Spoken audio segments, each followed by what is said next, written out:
out there. Didn't I tell you to go away?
What up, cyberspace cadet, cyber fanbots galore.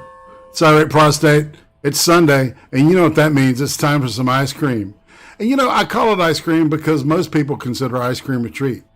And to me, a treat is talking with someone I find fascinating, someone that interests me. And Uzi, my wife, and I are big fans of Donis Paul. That's no revelation or anything. And of course, he introduced us to the entity known as Adrastia. And that's probably the only time we'll be really talking about her today. But it was through that knowledge that I picked up on this Twitch stream that Virgie was doing. And AP ended up there, and they were talking to Aunt Cathy. And I knew when I heard her voice that I had to try to get an interview with her. And Virgie was cool enough to set this up. So, and I thank you, man. And without any further ado, we're going to introduce the one, the only Aunt Cathy. Welcome aboard. Well, thank you, and I like that, the one and only. That's right. Just one and only. We don't want to get confused. That's right.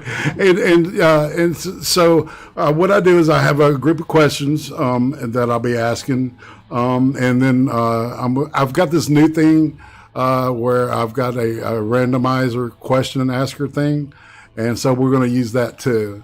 So that should be fun. I've used it a couple of times, but not a lot. So, but I promise I'll stick to the script, y'all. I'm trying not to go into any jazz excursions.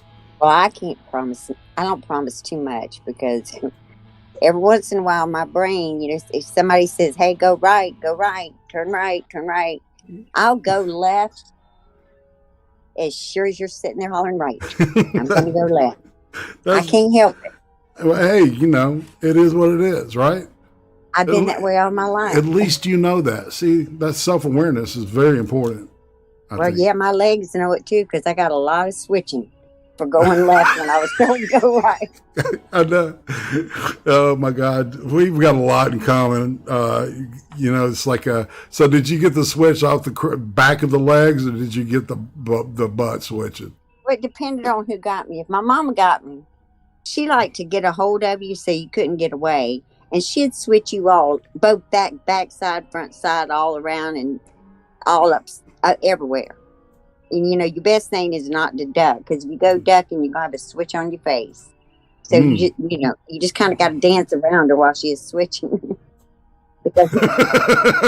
I do that around my mama. She would, and she made me go pick that's not, you need one. She wanted them smaller because they were wispier. Yeah. Yes, because that way they can snap back at, oh, on Lord. their little leg. Yes. Yeah, my mom did like a bullwhip. She made me go get my own switch. Yeah. And then if it wasn't right, I had to go back. And by the time I'd get back, she'd be so mad. And then I was getting nervous. Like, oh, God, if she says, your daddy will be here in a little while, let him do it. I'm thinking, Jesus. God. I'm going to be wearing that belt buckle again. I can't go to school with a new tattoo. I'm only 7. I hear you. That is, it's like and see, I keep telling people, I really love my culture, my Southern culture. And when I get to chat with somebody that speaks my language, I love to just jump in and just get it going. So this is great. We're out the gate. We're having fun. Well, for me, this is all I've ever known. I mean, I went up north for the first time in my life. When I married the Yankee guy I did marry, and it was like such a culture shock for me. And he took me on Thanksgiving. That's what we were going. And we went from Tampa, Florida to Ohio, from Ohio to Nebraska. And I got I got to see snow, ice. I got to push the car start because we were in a Z28 Camaro. And every time we got gas, it wouldn't start. I had to push start. I had to push it. I should have known right there it wasn't a good idea to stay with him. I sure should have. Well, okay, so all right, we'll get there because I want to kind of try to do some chronological stuff real quick, and then we'll get into the meat of what is the entity known as Aunt Cathy. I'm just so tickled to have you here. Welcome aboard, buddy. Well, thank you for having me. I was worried about letting you down, so I've been on my toes. Oh Lord, it's like I don't know. Every time I do this show, I have fun. It's in my opinion, every show's different because it always reflects the person that I'm talking to, and you know what I'm saying. And so every show's different, has its own personality, and I haven't, in my opinion, done a really bad one yet. So. You know what? It's like you said. You reflect the people you're with, and I do it. I mean, I learned that from just working out in the public. You just got to blend and go. That's right. All right. So the first question I always ask people is, how long have you been on YouTube? We kind of talked about it in DMs a little bit, and then what was the main reason you decided to get your own channel and stuff? Well, you better put on a seatbelt for this, okay? Yeah. Get your wife buckled in real good, because I don't want nobody getting hurt. Okay. I mean, I've been here very little time. I don't even really recall. Probably not even, I don't know, a month. I don't know. Not long. But the only reason, I was begged, I just was plain out begged to come home. That's what happened. Here, I talked a couple of times with Virgie and AP, and I didn't know what I was doing. I did not have a clue. But I knew I had something I had to say. And, it took me years to get somebody to let me in to say it.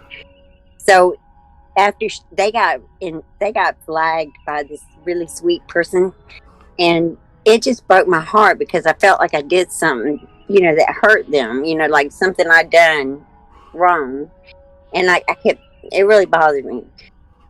So I decided, well, instead of me counting on everybody else to help me get this, and I'm getting them hurt, and I don't want to hurt nobody, I'll just do it myself. Because Harley, my girl Harley, she heard heard me talking about my kids, and she was, every time she'd see me in a chat, she'd say, tell me a story.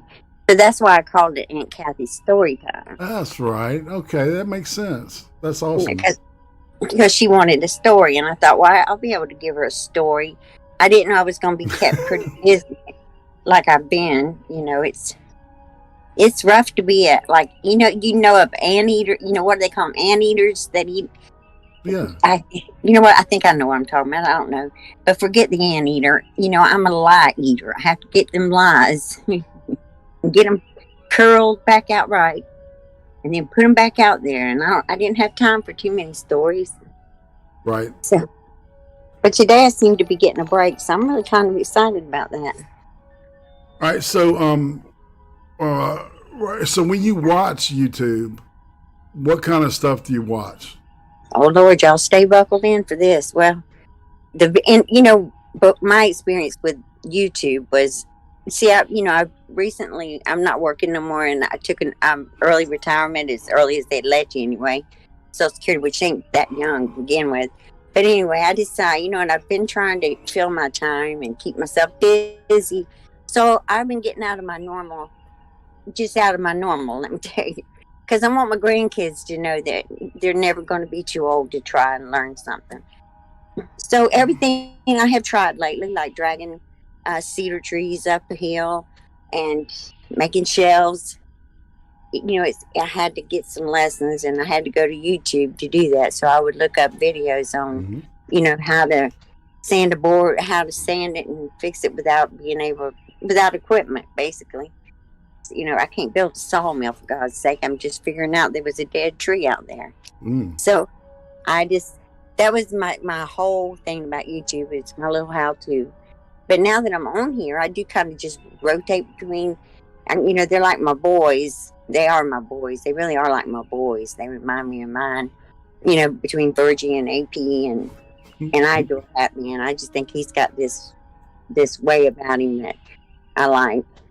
And I love JJ Stoner. He's just so, so down. I like him because you don't know. He's one of those people you don't know.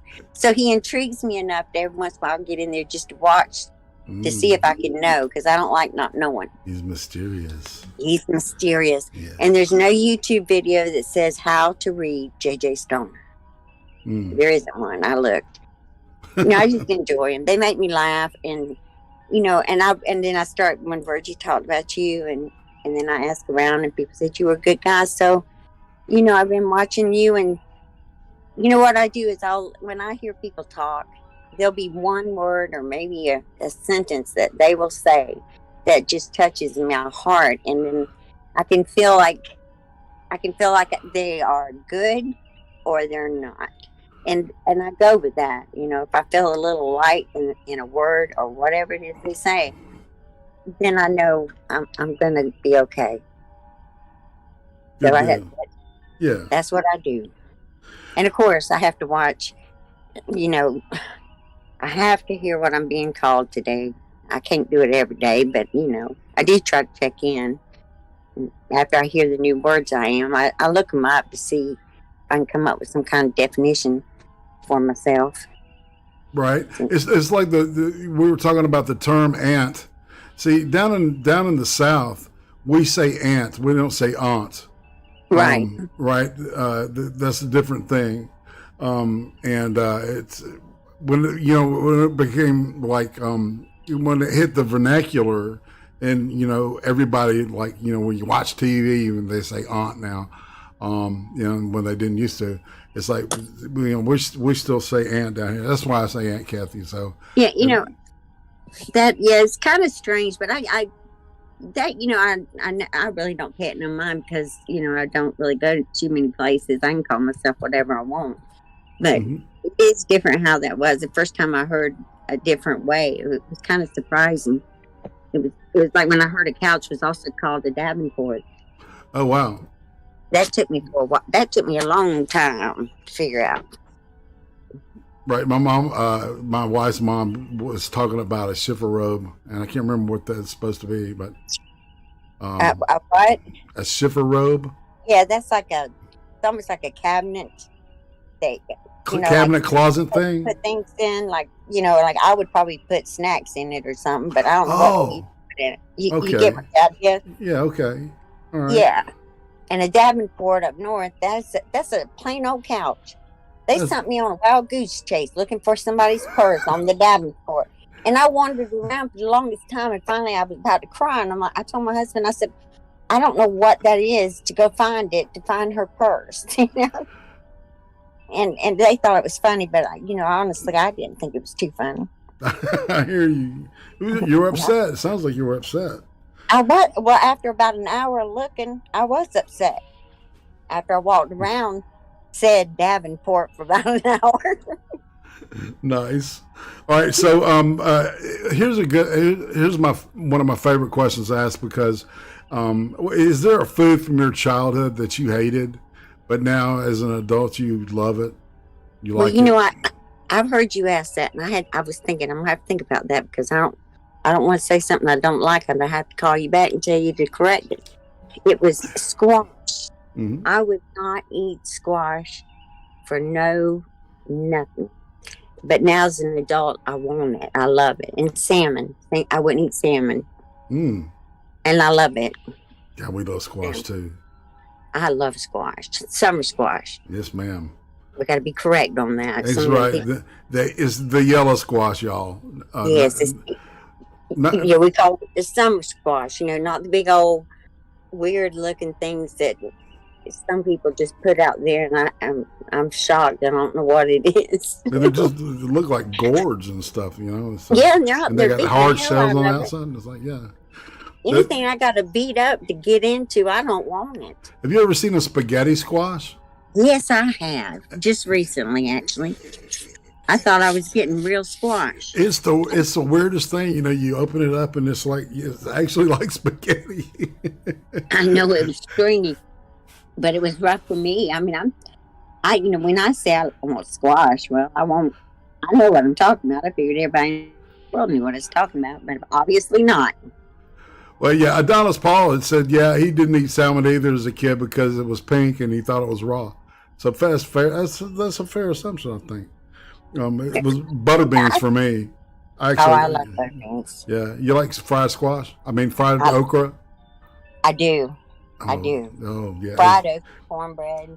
Yeah, a lot of Southern people were like, you have to take them time to get into the okra thing, but I've been on since day one. Collard greens, I love them too. Yeah. So, all right, growing up, how would you describe your family? If you could use just one word to describe your family, how would you do that? They were closed off and just very private. Okay. We didn't talk to people really, and I think it was just my mother's nature to be very protective. Mm-hmm. Like I had a time to get home from school every day. I had to walk to school. And I don't remember how long I had it, but for a couple of minutes. But I'm going to tell you, if I was a second late, she would be at that gate with a switch in hand, because there was no excuse. Right. She didn't even want to hear it. I mean, I could have been bleeding. She didn't want to hear about it. I was late. I should have crawled quickly. See, there was no exceptions. Yeah, and it's like parents were like that back then. Yeah, she was very, very strict. I mean, they were strict. Like I ran into a girl that lived down from us a couple of years back. And she acted like she knew me, but I didn't quite recognize her. And then finally she told me who she was. And she said, my mama wouldn't let us go anywhere except your house because of your mama. And she said, but your mama wouldn't let us in the gate. That's Yeah, her. you remember growing up, man. It's like anybody on the block, could whip your ass. Right. Anybody, Yeah. Well, that's why when I I mean, moved they here, call the police when you do that shit now. well, like here where I'm living now, we moved here in '97, and after I got to know people around here, because I used to be very outgoing, and I've always worked around people, and but people would recognize my children. Lord, I had a whole line of them, but they would call me from the video store, and she'd say, I just saw Randy. Who's that little blonde girl he's with? I knew everything my kids did because I got phone calls. And I loved it. It reminded me of when I was a child and everybody was in your business.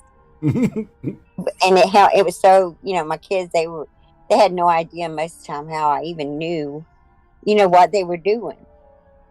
But I knew, trust me, I knew. I had the school even calling just to tell me what they were doing, and it wasn't their business to be telling. Right, right.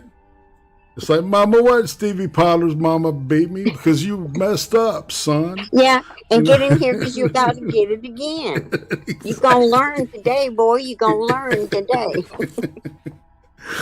You're going to pay attention tomorrow, I promise. So growing up, who would you say is the most influential person on you as a kid? That was a tricky one for me because up until this year, I would have always, no doubt, it would always been my mom.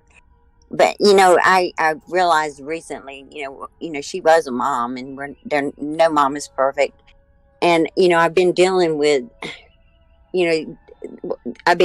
something that she, I just wish I could bring her home one more minute just for her to go back and say, "Listen, honey, I love you, but you really can't sing." And when I say no, I mean no, and I don't want to hear no more about it. And then she can go on back up there in heaven and have a good time and continue on. So mostly it's always been my mom. But, lately I've seen my daughter. So me now as the grandma, I see my daughter as someone that I truly have so much. I'm just amazed every day at the things that she does compared to what I thought. You know how you have children, and each one of them, you kind of get an idea who they are and what they're going to do or what they're good at. Mm-hmm. With her, she was one of those go-getters, going to be ahead of a company, wasn't going to have a whole bunch of babies and cook and clean and all that stuff. And she never changed from that until recently. And it's like this, she's like a machine. I mean, she's got her kids and somebody else's kids. I mean, she's got 8 kids all of a sudden, and she does it like without mistake. It's a flawless operation, and she takes care of her mama. She does for me a lot, and I'm just amazed at her. And if I had to really, split it up a little bit, it's always my mom. But I have to say, my daughter she apparently has a lot of my mom in her, and I'm truly thankful. So what kind of kid were you growing up? Oh my goodness! You want me to tell you the truth, or you want Absolutely. me to just make up? All right, well, I'll tell you because I promise you, you don't tell nobody. I know nobody else will know about this. I know you ain't gonna run out and write a book or anything.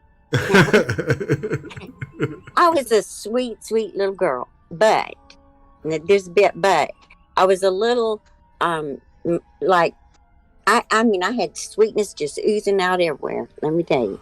But if I got a little upset about something, my mama never knew about it, but whoever I was upset with knew really quick. I got caught one time, and little boy, you see, we lived in a very, very poor area. I mean, you had to go through the poorest area to get to us. Right. That's how poor it was. But the house that we were renting, it had a real big backyard, and there was a house behind us that was a really nice house. And of course, they had a lot more than we did. I'm sure. I know they did.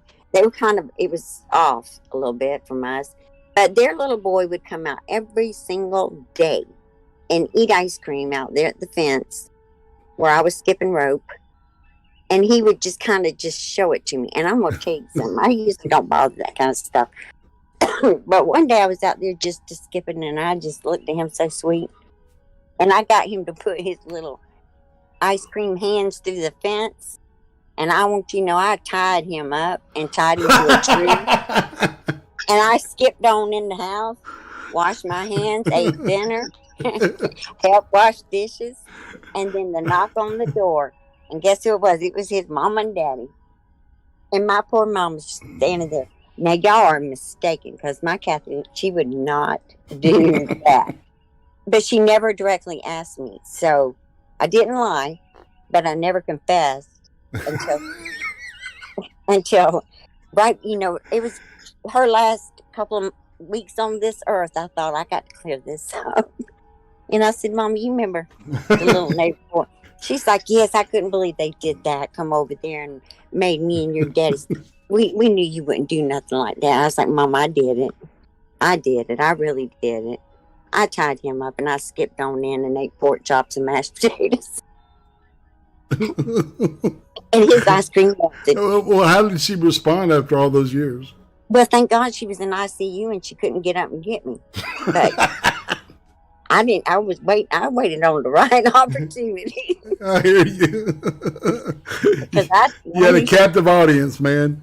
I did not want to get it, and I was scared sitting there like a little girl. And I said, she knew about a couple of things I did that, I was innocent on. I had a little, I have a little sister, and how when babies, the thermometers for the babies, they were always rectum thermometers, and the mama would do that, right?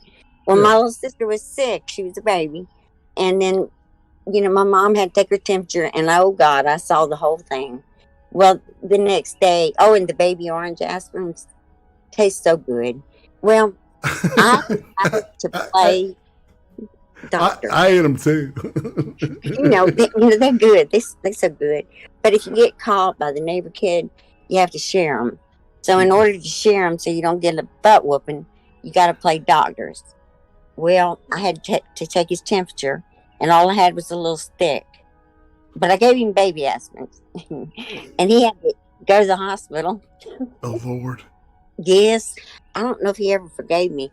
I really don't. I don't know if he did. I seen him once about when we were like 16, and he didn't like it. I gave him my little doctor kit for his birthday. I remember those plastic doctor kits with the... I gave him one. Yeah, absolutely. In case he forgot, because he was a biter, and he used to bite me all the time. I still have teeth marks on me from him.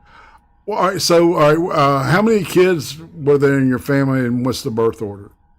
Oh gosh, and the ones I created, or the ones my mama did with me? Your mama, with right? My mom. Your grown-up family. But that got confusing because when I was born, my mother, some of her brothers and sisters were living there, and it was never really talked about that they weren't brothers and sisters. In fact, it was never a discussion. And there was like, I think one of her brothers and 3 of her sisters were there, plus, my sisters. So it was, the house was always full, and I really didn't realize that they weren't like sister or brother until I started school, and that's when I found out, and it really upset me. It upset me bad. I really wanted to bite the teacher, but I learned a lot from just not knowing. I don't know if that made sense to you, but yeah, absolutely. We were just one family. Everybody. I was young, and so I didn't really do the pitching in like they did. Like if my daddy's company, they were union. If they went on strike, it got a little rough around there.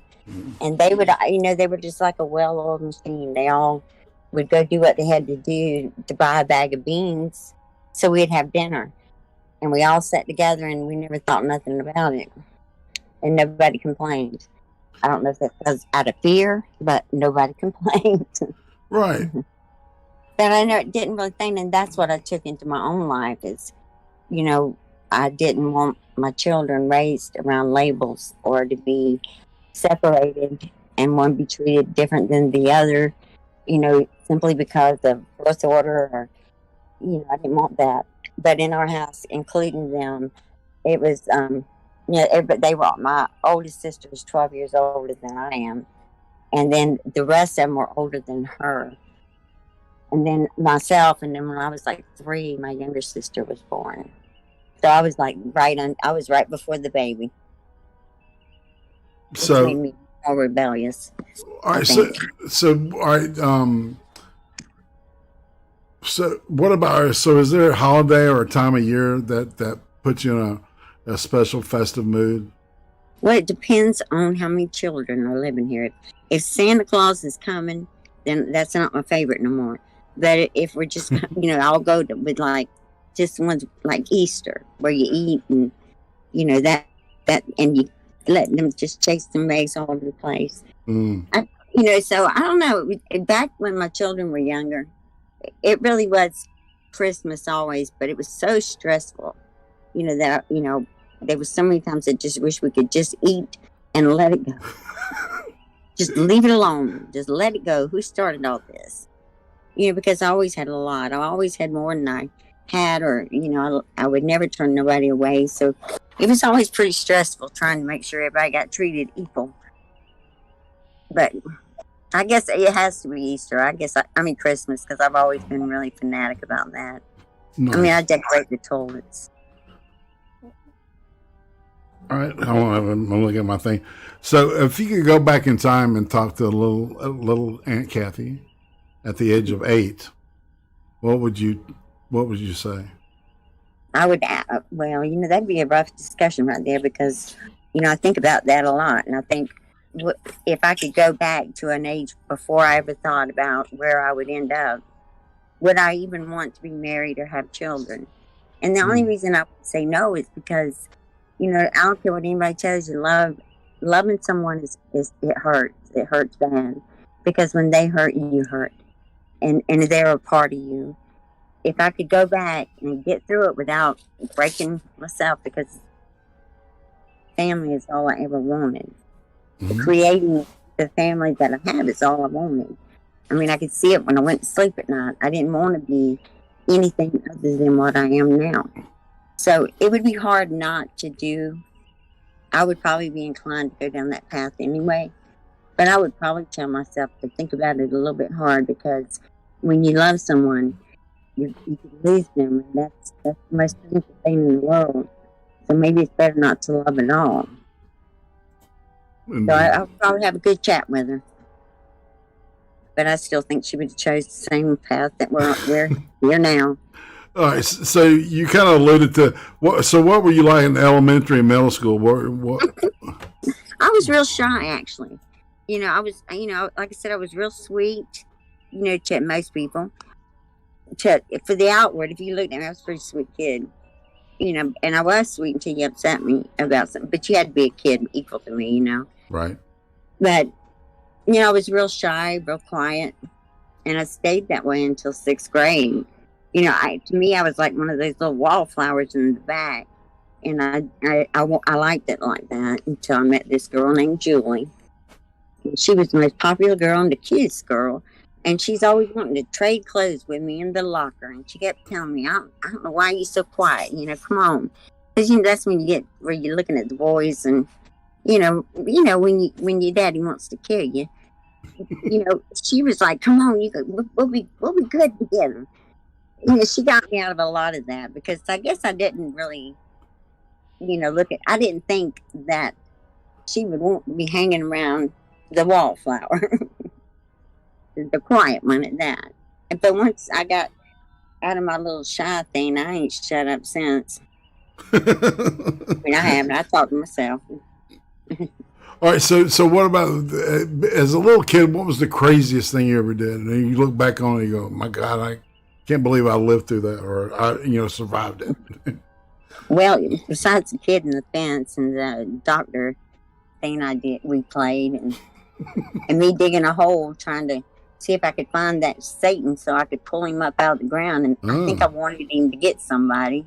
I don't know, but I dug a hole that about killed me because I got it deep, and I was a little thing. I just started school. But if my mom said he was down there, and by God, he was going to come out of there. And I was going to pull him up by his horns. Now, I don't know if I was mad at anybody. I don't remember, but I know that hole got me a whooping, too. Exactly. Yeah. The dog fell in it. All right. So you talked about the first time you played doctor. All right. What about the first time you got shit-faced? Oh, Lord. Well, that was just like yesterday. No, not like yesterday. I was young. I was real young when I drank. Somebody had a bottle, and we were going to play spin the bottle. Well, in order to play spin the bottle, you got to empty the bottle. Mm-hmm. We had a bottle, and my dumb ass had to drink a whole lot. Chugging that. Boy, well, I was sick. I was real sick. I was real sick. Yeah, that's that's the the kind of you taste the next day, right? Well, it was awful because I had bad kidneys, and that really wasn't a good choice for me. So when I went home, I was so sick. My mother had to take me to the hospital because of my kidneys, and of course they knew exactly what happened. It was just terrible. So I was in big trouble. Big trouble. I don't know exactly. I never asked a lady her age, but what did your peers? Did they ever experiment in smoking the devil's lettuce? My peers, Lord, I was like, let's see, the 70s. So okay. Yeah, yes, of course, we just had to try everything, if it was pretty or whatever it was, we were going to try it and just see what happened, and either we did it again or we didn't. Yeah, I even grew a plant one day, got caught by my father, and I thought he was going to beat me to death, but you know what, he come out there, and he looked at it, and he said, you really expect that thing to grow right there? He said, get that out of there and let me show you how to do it. And he awesome. He taught me how to grow it, but then he burned it and threw it away. He didn't want me to be that stupid out there in public growing a marijuana plant and not know what in the world I was doing. I was his daughter, for God's sake, but he wouldn't let me keep it. He sure didn't. So I'm getting all right. So I'm getting a better picture of the deal. All right. So what was the first record album you ever owned? The first one I ever bought for myself was AC/DC Back in Black. Oh, wow. That was my first, and I cherished it. That's a great album. I had a little job, and I had enough money to get it, and I was so excited. And I loved Bad Company, too, but I used to go see them live. I didn't buy an album. I just had to go. What was the first concert you ever went to? It was Bad Company. Bad Company, and the opening act was Cheap Trick. Oh, wow. Cheap Trick is always a great opener, aren't they? Yeah, and they would come quite often. So if they were in town, I would work extra hard to get the money to go. I saw them in the 90s open up for a band called the Stone Temple Pilots, and they were just as good as when I saw them in 1983. Yeah. Yeah. They still are a great band. So that's awesome. I enjoyed it. Yeah. I think my group, our age, we had Bob Seger and Bad Company, Cheap Trick, and we had some pretty good rock and roll back then. Well, the music nowadays is shit. Sometimes they just yelling and screaming. Lord, I could make a fortune doing that. Just get me on a good day. Let everybody do something different all at one time, and I'll be a number one hit. It's like, it's like back in the day, they actually had to sing and, melodies and stuff. Well, yeah, you had to have a little And, bit of talent. and some of, the words were actually kind of meaningful at times. And, it's just not Normally, you the, understood them too. That was always a bonus to me. yeah. Understood. And they sang it because it's like I did like some of the Run DMC, the early days of rap when it was kind of fused with heavy metal. That was cool stuff. Like Beastie Boys. Yeah, I didn't really. Yeah. That wasn't, I think I probably listened to it because I don't know. I kind of stayed with the same group of people all the time, so we kind of grew. We didn't really get out of our normal, Right. So what? All right. So if I turned on your stereo, what would I hear? Nothing. What's the last thing you were listening to? The last thing I listened to, besides what I'm on right now, was my television, and it was 2015 is the last time I turned it on. Oh. I haven't watched TV since then. So you don't now listen? I got plenty of televisions, and everybody in the house has one and watches one, but me, I don't. I haven't turned one on, and no radio. And now every once in a while, I'll pull the DVDs I have that I had recorded, when they were all little and my grandbabies, and I'll watch them. But that's as close as I get to the television. Or I'll have some songs on here that if I'm feeling a certain way, I'll listen to them. Usually it's when I want to remind myself of something. Yeah. Or remind myself of who I am. Sometimes I need that a lot. Okay, so that kind of brings us to your high school years. What was that like for you? Just paint me a picture. Well, I was in high school when I got pregnant with my son. Okay. And it was a big, it was like in a time when it wouldn't have been looked down as bad upon if I'd had any other mother than the one I had. She was just so upset with me for just tearing. She was one of those people that expected us to leave a good impression, and she raised us to believe, strongly in how we present ourselves. And to her, I had hurt the family. It was a shameful thing to her that I was not married and 16 and pregnant. Mm-hmm. It was really hard for her. And she looked at me and told me, she's like, well, you've made this bed and you're going to lie in it. And she said, there's a couple of choices I'm going to give you, and you need to pick it and get on with it. And so I made two of the choices, the options I had. I got married, which was the worst thing I ever done. And I moved out immediately, and I had to make it. At the age of 16? At 16, I was able to get an apartment. I was working. I had in our house. Once you got 14, then you best be out there looking for something, whether they'll hire you or not. You better be looking. At 15, I was working as soon as somebody let me work.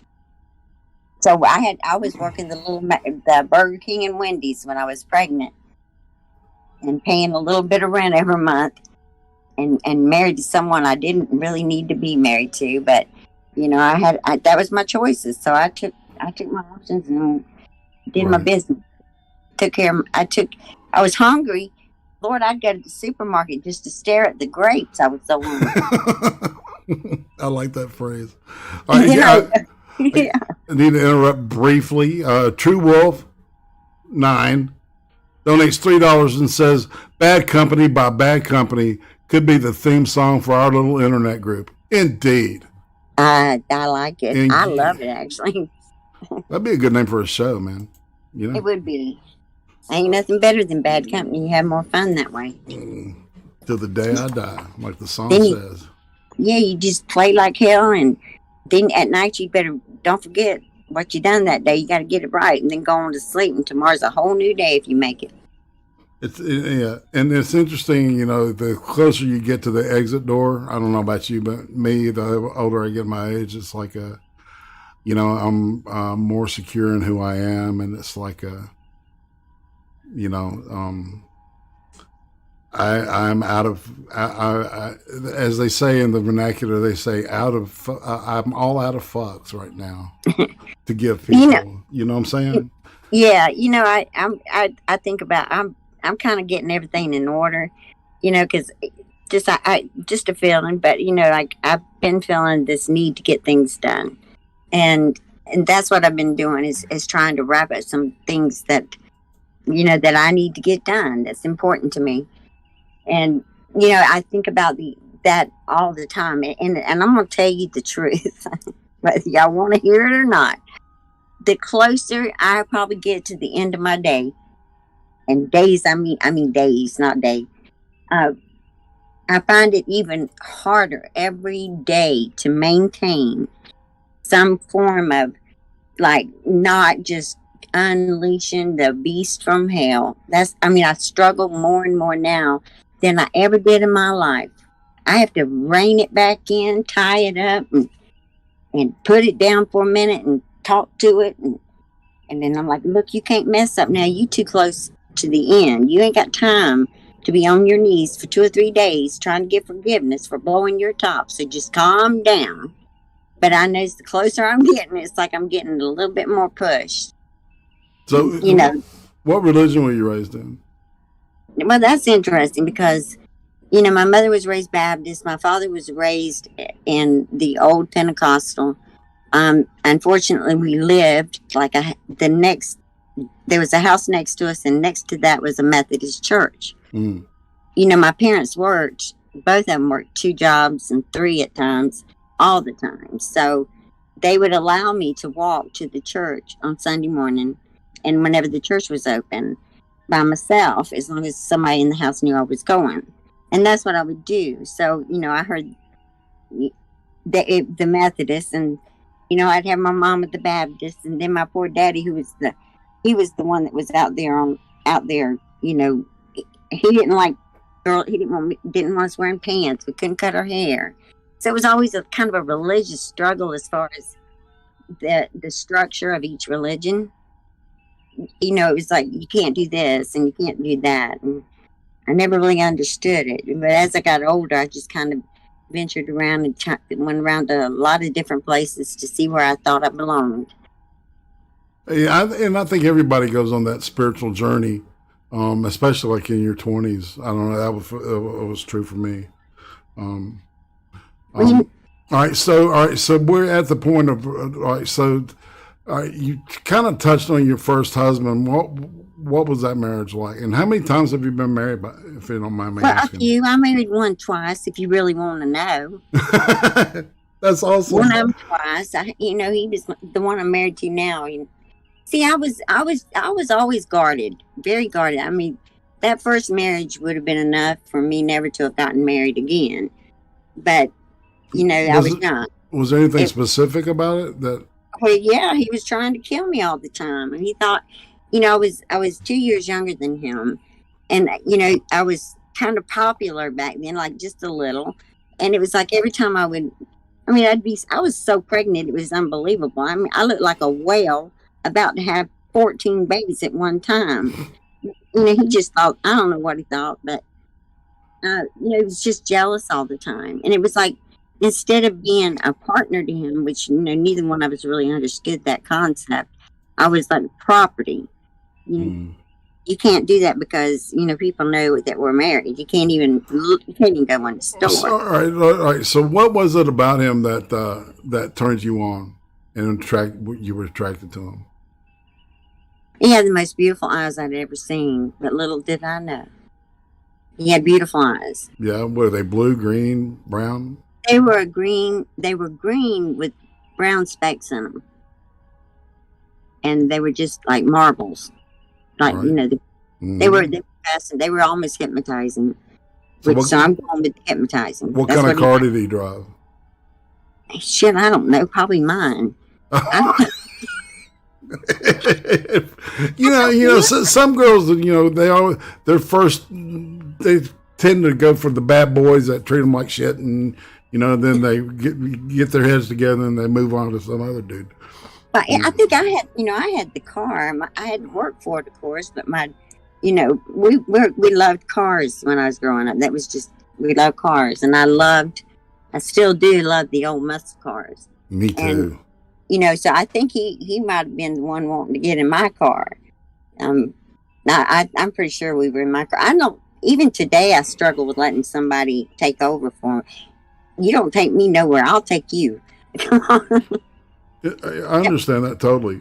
It's, I only trust my own driving. Well, yeah, and I can leave you there if I get mad. You can just figure out. Right? I've done that too. Yes, ma'am. All right, so how many times total have you been married? Okay, now hang on, I got to go back. Let's see. There was him, Randy. Trying to think here. 4, twice to the same one. Okay. So 4 of them. Second husband was my designated driver. Don't ever trust your designated driver. Because just don't trust them is all I'm going to say, because you'll wake up married just like I did. He was a good friend of mine, and he was on the same ship as the guy I liked back then. And every time I would go anywhere, if I didn't think I could drive or whatever, he would come and get me. He was my buddy. He was my designated driver. And they were never on call. They were not on the same ship. So their duties different times. Mm-hmm. And I had a little too much to drink when they had this at an ABC liquor lounge. If you bought the drink, you got to keep the glass. And they were those big hurricane glasses. Yeah, well, I took home a case that night. And then I was married 2 days later to my best friend, my designated driver, by a mechanic. Yeah. And it was like, well, we could probably make this work, because we liked each other a lot. We got along great. He cooked for me every day. He was good to me. We were really good. We're still good friends. That's the best part. We're still very good friends.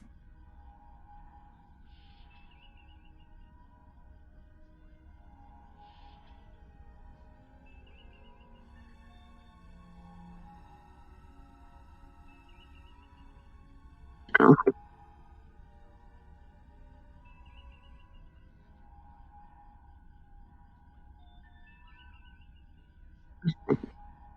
That is very nice. They are.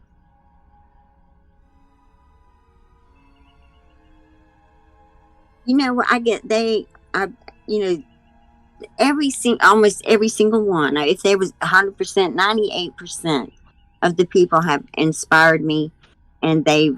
Oh shit! I'm sorry, Aunt Cathy. I was muted. That's all right. So this is 3 would donates $10. Sending love to you both, Aunt Cathy. You will always have my support, and if I can help you, just ask. IRATE, you're an inspiration, and we will always have your back. Thank you. Rock on.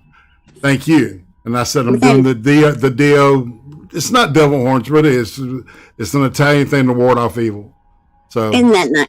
They're really, really nice people. Everyone that's commented, or said anything, they have all been so sweet.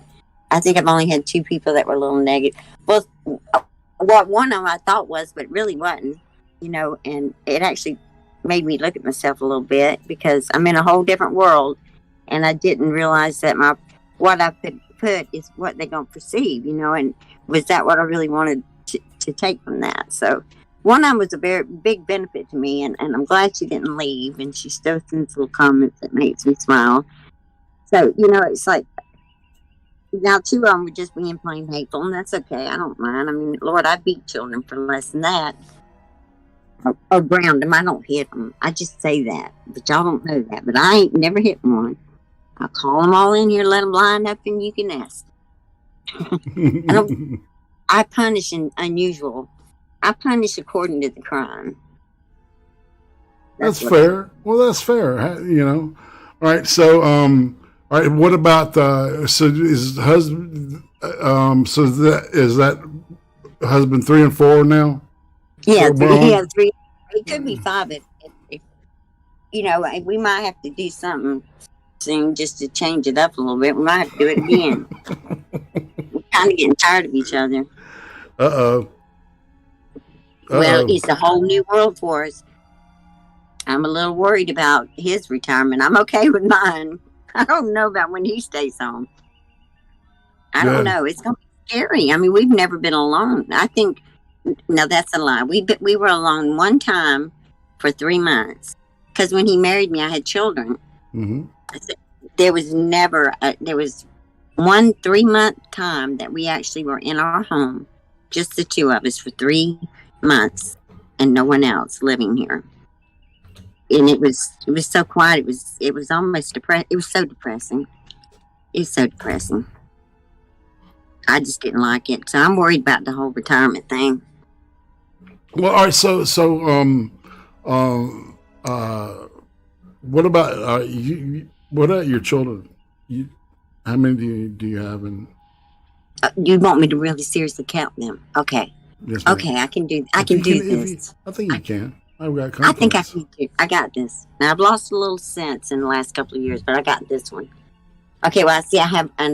See, there's my oldest son. He's in his 40s, and I have a son that I gave birth to 4 children.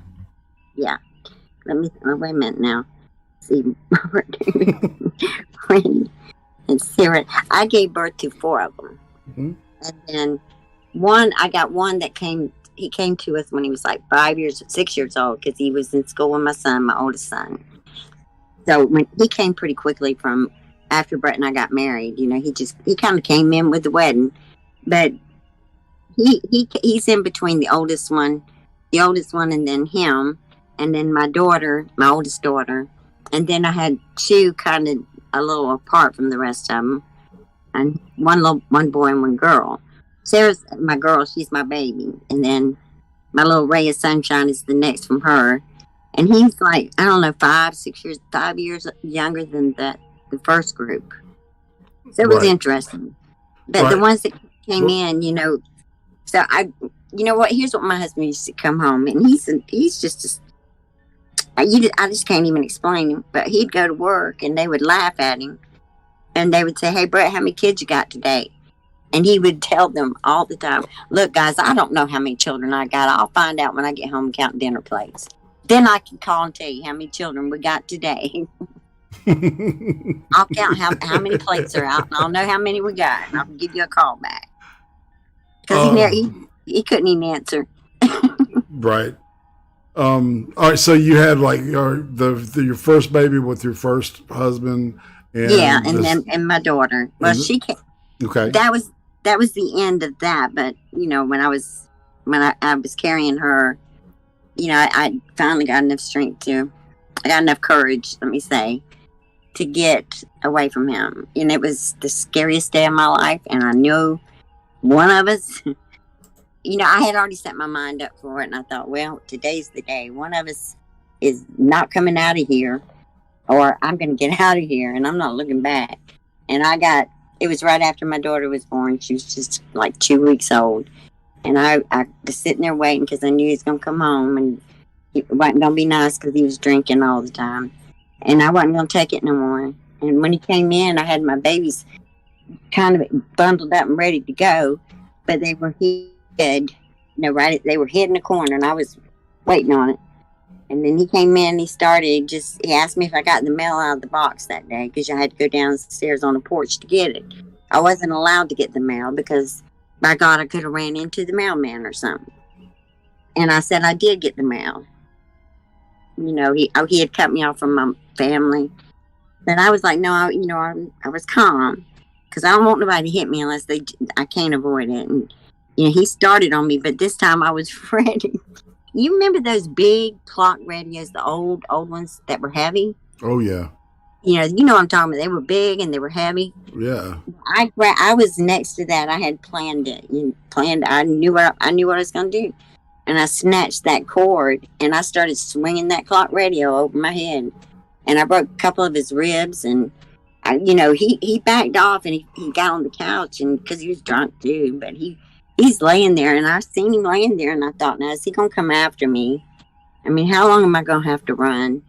And I actually sat there and contemplated what I was gonna do next. And I tell you, I lit a cigarette and I just set it on the couch, and I went and got my babies and I took them to the door, and I looked back and I thought, I can't do that. So I went and got him, put it out, and then I ran from him for about 8 years. I stayed out of his way. I mean, he found me a couple of times, and he'd come in and knock me out, and he'd be gone, and he kidnapped one of my children, and I had to get that. He put me through a lot. Getting away from him was definitely a challenge. He was gonna kill me if I showed up. And I finally couldn't, I was like, I gotta go. I got to do this. I'm never gonna be free. I'm tired of running. So is there a hidden blessing in there, though? But yeah, I have the most amazing children that you could. I mean, everything that he was bad, they are good. That's awesome. And I'll give him credit for this too. He gave me the courage to take a whooping. I probably can stand. A man bigger, and I'm a little bit more meaner with somebody like that coming at me than I would be another woman, because I wouldn't want to hurt her, because my God, she's like me. Well, alcoholics can be very charming, and then they can become very cruel. And when the booze takes over, it's a devastating thing. I've seen it a lot. So it was horrible. I knew that if I didn't leave, it was going to really. And I had, these 2 kids, and I thought I could not let no one ever treat my little girl that way. So, I had to do something, and I thought, well, this is it. This is it. I'm 19 years old, and I'm getting out of here, and no car, but we walked up through alleys down in a bad area, and we got out of there, and I just kept us hid for, if I thought he was near, we'd move or go somewhere else. And every time he did find me, he found me about 4 times, and he would sneak up on me, like he'd just come in the door where I was at, and he just punched me right. He punched me so hard one day, I hit the wall. It's like that. I was unconscious for a while. Jesus. And when I came to, there was a whole bunch of people. There was some women in the house. One of them had my little girl, and one of them was wiping the tears off my son's face. And they were women that were down at the corner of a street outside of a bar during the day. They were working women. When my son, the little bitty thing, he was like 3-4 years old, come running out the door toward them, they grabbed him and they followed him back to the house. He thought I was dead. The baby, she was in a playpen, and he thought I was dead. And they came back in my house, and they were helping me. They were helping my babies. I came to with these women, and I'm forever grateful to them. I promise you that. And it was like he would do that every once in a while. Thankfully, he only got me 4 times after I got away. But then when I moved to Tampa, it was like, I'm tired. I can't do this no more. I'm not running no more. I mean, if he shows up, I'm going out. Here was my strategy, and he did come. But it was years later, but I come out there, and my strategy was this. I'm short and I'm little. So I'm going to come out the front door like a chihuahua, because, chihuahuas bite that ankle. They yip, yip, yip, and bite the ankle. And then I'm going to turn into a medium-sized dog and get them balls. I don't want to go near them. But I was going to use my, I totally get it, yes. I was going to use my paws and knock them babies out of the way. And then I was going to turn into the monstrous, meanest dog you ever seen, and I was going for the head. So I go out the front door looking like, I'm a chihuahua at first. I'm out there ready to go. I love that metaphor. Yeah, I was going to be a chihuahua. And then I was just going to morph, I was going to teach him something. and it looked like it was working, because he didn't open the gate. He didn't come toward me, and I thought, man, this works. This is awesome. And then he gets back in his car and he leaves, and I turn around and my husband, this crazy man here, he's just standing on the porch cleaning his gun, giving him that look like, don't you touch my chihuahua. Don't you touch that chihuahua. That's right. All right. All right. So you get away from this abusive relationship, and it's really at some point you were out of fucks when it came to that relationship, I guess, and you had the courage to leave it. So you said that the next guy you married was a designated driver. That's right, my best buddy, my best friend. Okay. You know, he was my friend. He was a really good friend, and he was always the one that made sure I was safely where I needed to be. You know, he was just a good guy. Mm-hmm. He was really, he still is. That's the crazy thing. We still communicate quite often. And, you know, he didn't drink that much back then, but I noticed like recently he's been drinking a little more, and I get these crazy messages. And I'll be like, you do realize you're talking to your ex-wife, and your wife ain't not going to be happy. You hear me? Yeah, and no then doubt. I every time, the next day he sends me an apology. He's like, I'm so sorry. I just forget sometimes. I'm like, Lord, how can you forget? We've been divorced over like almost 35 years, 36 years now. You didn't forget, fool. Just drunk. You just saw the first name and that was it. But yeah, we're still real good friends. I mean, he's an amazing artist. And, you know, I love his work, and we still communicate a lot. A lot. We still talk. He's still my buddy. I ain't letting him drive me home because now he drinks more than I ever did. All right, so are you currently married? Well, yes, the second one. We're talking about, all right, so you're back with him. Yeah, well, yes. Well, see, now the first and the second one was before this one. Number 3 and number 4. Okay. I'm confused. Okay, now we got it. Okay, I got it. I ask everybody to support you because you had to deal with me, and oh, you're sweet. That's fine. I have the most confusing, and I can be the most confusing. No, husband number 1 and number 2. One was the mean one. The second one was my buddy. It's still my friend. And after him and I are finally, you know, best friends, you know, it just didn't work out too good for us, but we remained friends and close. In fact, him and I both married who we're with now, like within a short time together. I married Brett. He was my boss. Isn't this just wonderful? I love it, man. You're like, I love your openness, and it's awesome. Keep going. I had to Hey, Sparky. Sorry. So I got a job at a seafood place when I moved to Tampa, hiding, and doing shrimp, and I hated it. But you know what? When you got mouths to feed, you do what you got to do. So I did that, and I did another job in the afternoon. Me and my sister had an apartment together, and we worked together a lot. Well, you know, my husband Brett, he was the manager, and he was like right underneath the owner. And when I came in there, you know, they would give me the most ridiculous things to do that you would not believe, and I couldn't believe it, and it would upset me. You had to wear white in there because it's, you know, a food product, and they would bring out these big, like I called them laundry things that in a laundromat they'd come rolling out with them to put the laundry in. The big ones, that thing would be full of water with shrimp. And those two guys would ask me to get in there and you know, help the shrimp thaw out, like fluff them up with my hands. In order for me to do that, I had to almost flip myself almost all the way in there. So I'd be on my tippy toes. My butt would be in the air, and I would be down in this tub that didn't have enough water, and it made me reach down to risk my life. And nobody told me that was not something you do. That was not a job. What do you think their motives were for telling you that? I know what their motive was. They had a bet.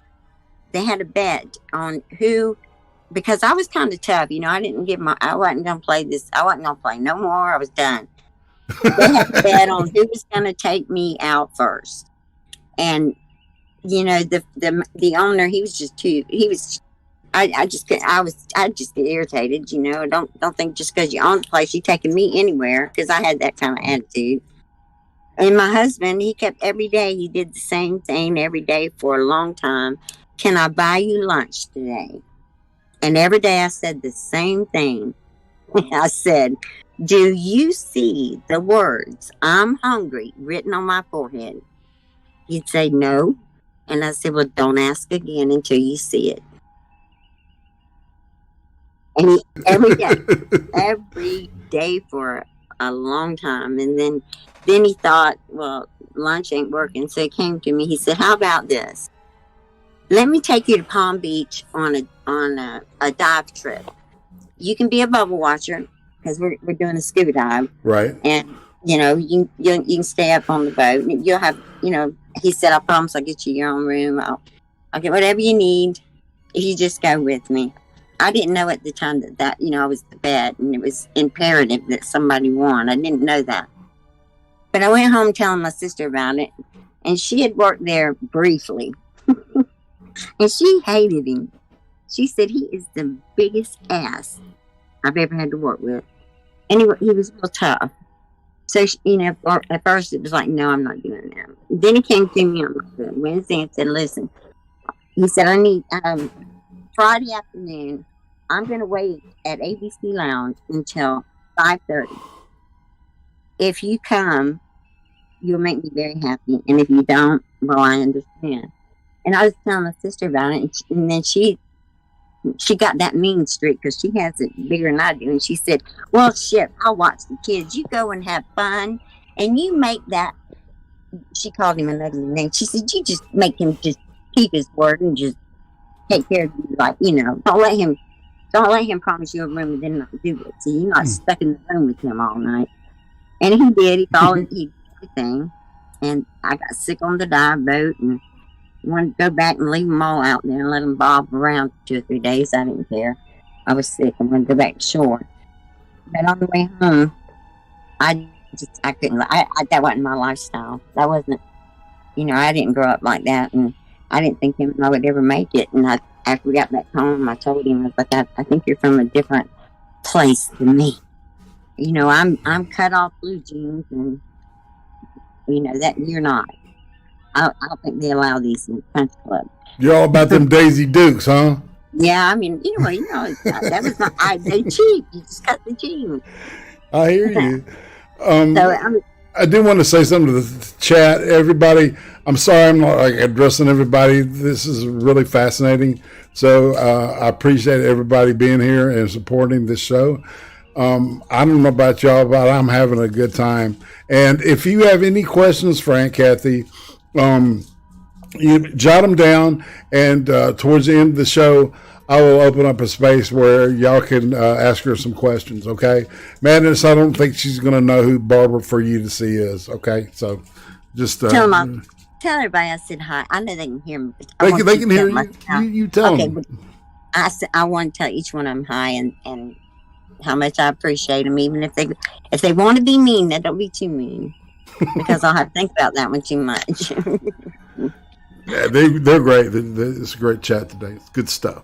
Good stuff. I like people. I love people. I do. I've always liked people, and it feels good to kind of come back to myself again. I kind of lost myself there for a few years. Yeah. Well, it's like, I totally, I've been there too, man. So we're kind of, all right. So let's see. All right. So we're kind of in the middle of the fourth marriage. Yeah, the same one. Yeah, we didn't. There wasn't much of a separation there at all. It was just me proving a point. Oh yeah. Well, all right, so talk about that. The separation. What predicated? Well, I did end up marrying him. I'll brief it for you. And no, I finally gave in. I thought, well, I'm gonna give you a chance, but I swear to God, you hurt me, and you're gonna regret it to your last breath. In fact, I'm gonna help you with that. But I did marry him after a lot of persuasion. But we had been married like 3 years, I guess, and I really wasn't used to somebody that pushed more to love me than to hurt me, and he was kind of unusual for me. And so, I didn't realize I did it, but I used to kind of push him away a little bit. I'd be kind of mean to see. Well, here we go. Let's see what you're made of. I'm gonna take you down a notch.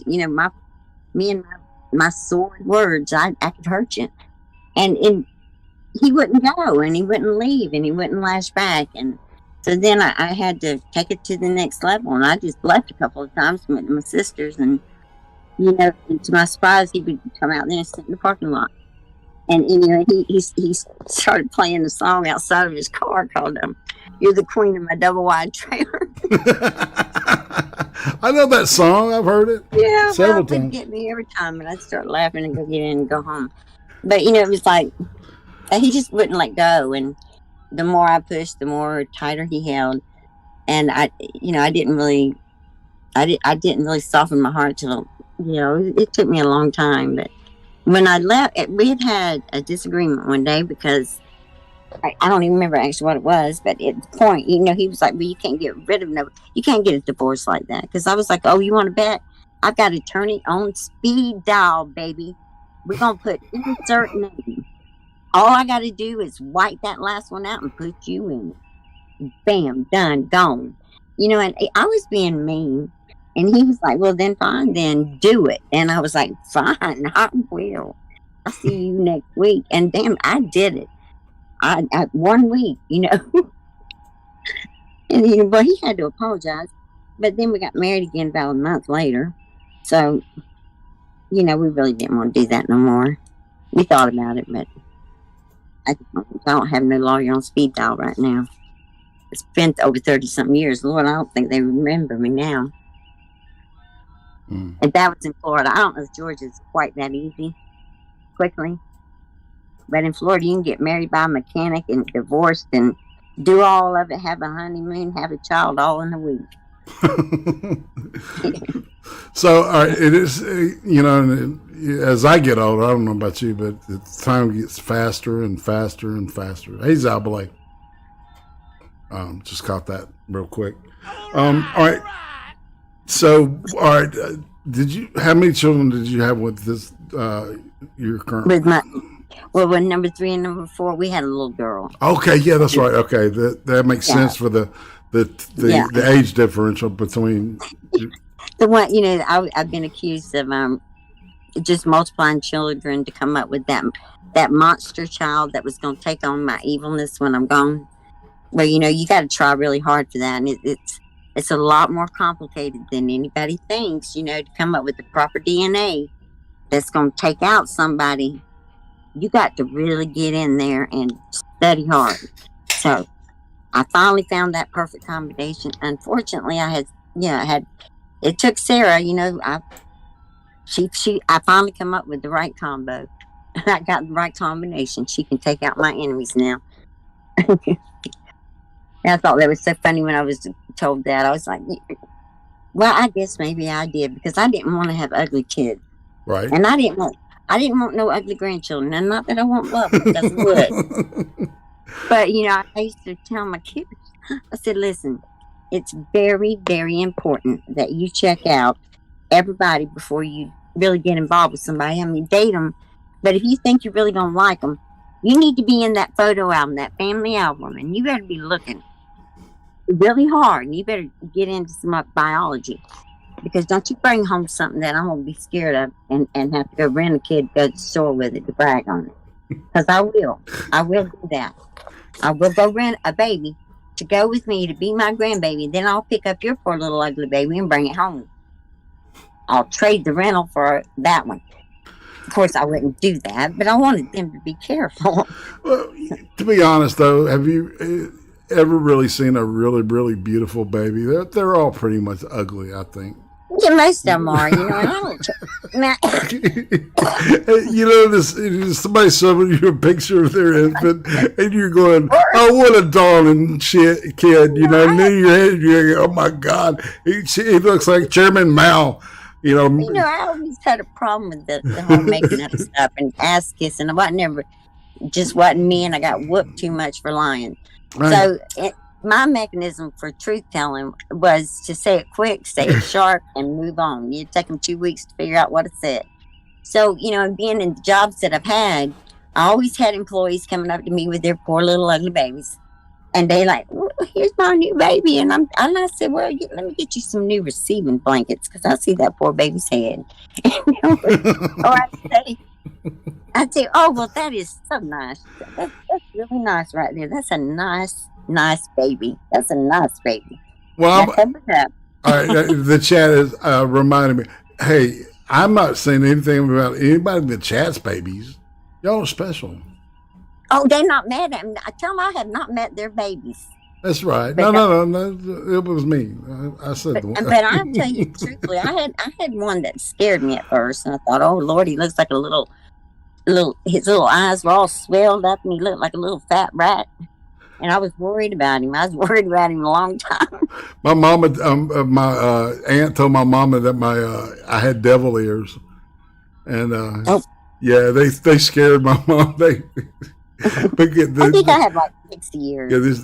They said and when I was born, the first thing she did was counted my fingers and toes, right?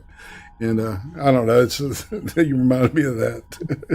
Well, yeah, I'm always teasing about that. I think they're all beautiful, but I do see them.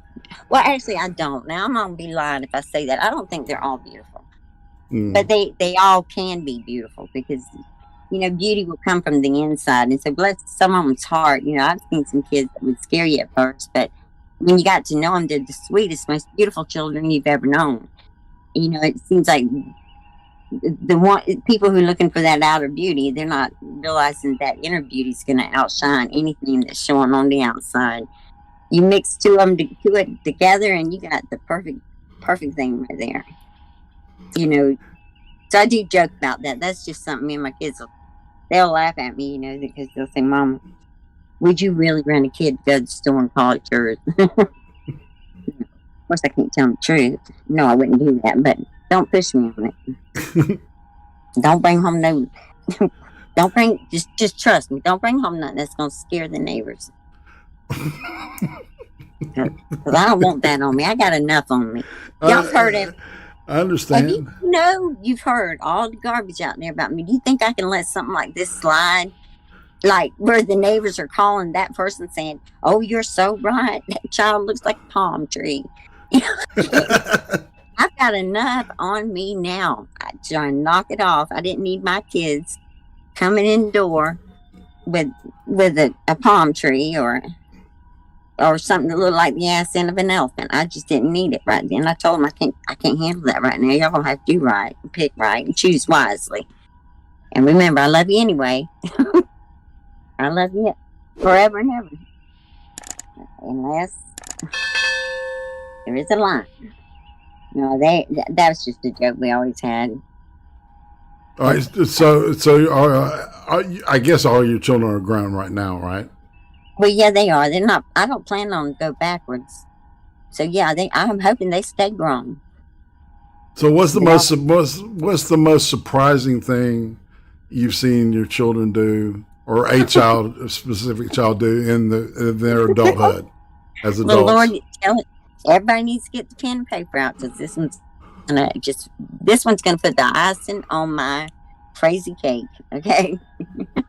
You're bringing out some things these poor people don't know.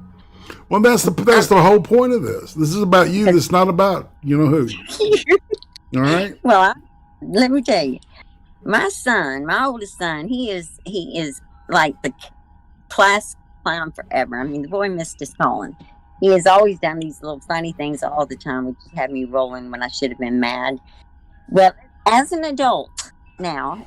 And he lived in an apartment complex, a big one too, not a little one.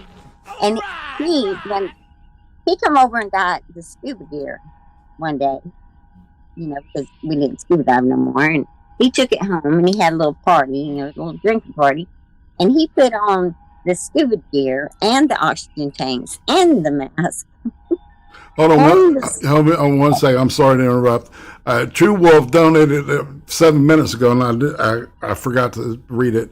Donated $3 and said, "You worrying about any of us liking you is like a nun walking into a bar and saying she's the biggest sinner there." That's a great compliment. And Cathy and True Wolf. Think about it for a minute. True Wolf threw another $2 in. Aunt Cathy, your attitude towards babies may be why God gave you an ugly potato killer in your family. I think it is. I said, that's why she's like she is. That's why I got my upcoming. God knew. He knew ahead of time I needed something like that. That was a home run But I there. think he intended for me to get that beat up. Right. I hope. And he's not happy. I have been pretty rough in my life. All right, so yeah, we were talking about your kids. It's like the one that just totally took the icing on the cake, and I had to.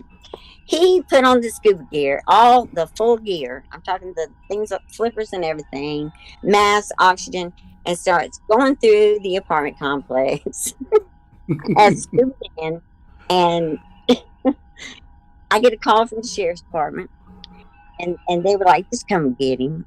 Please, Miss Mackey, just come and get him. Please come and get him. We don't need him here tonight.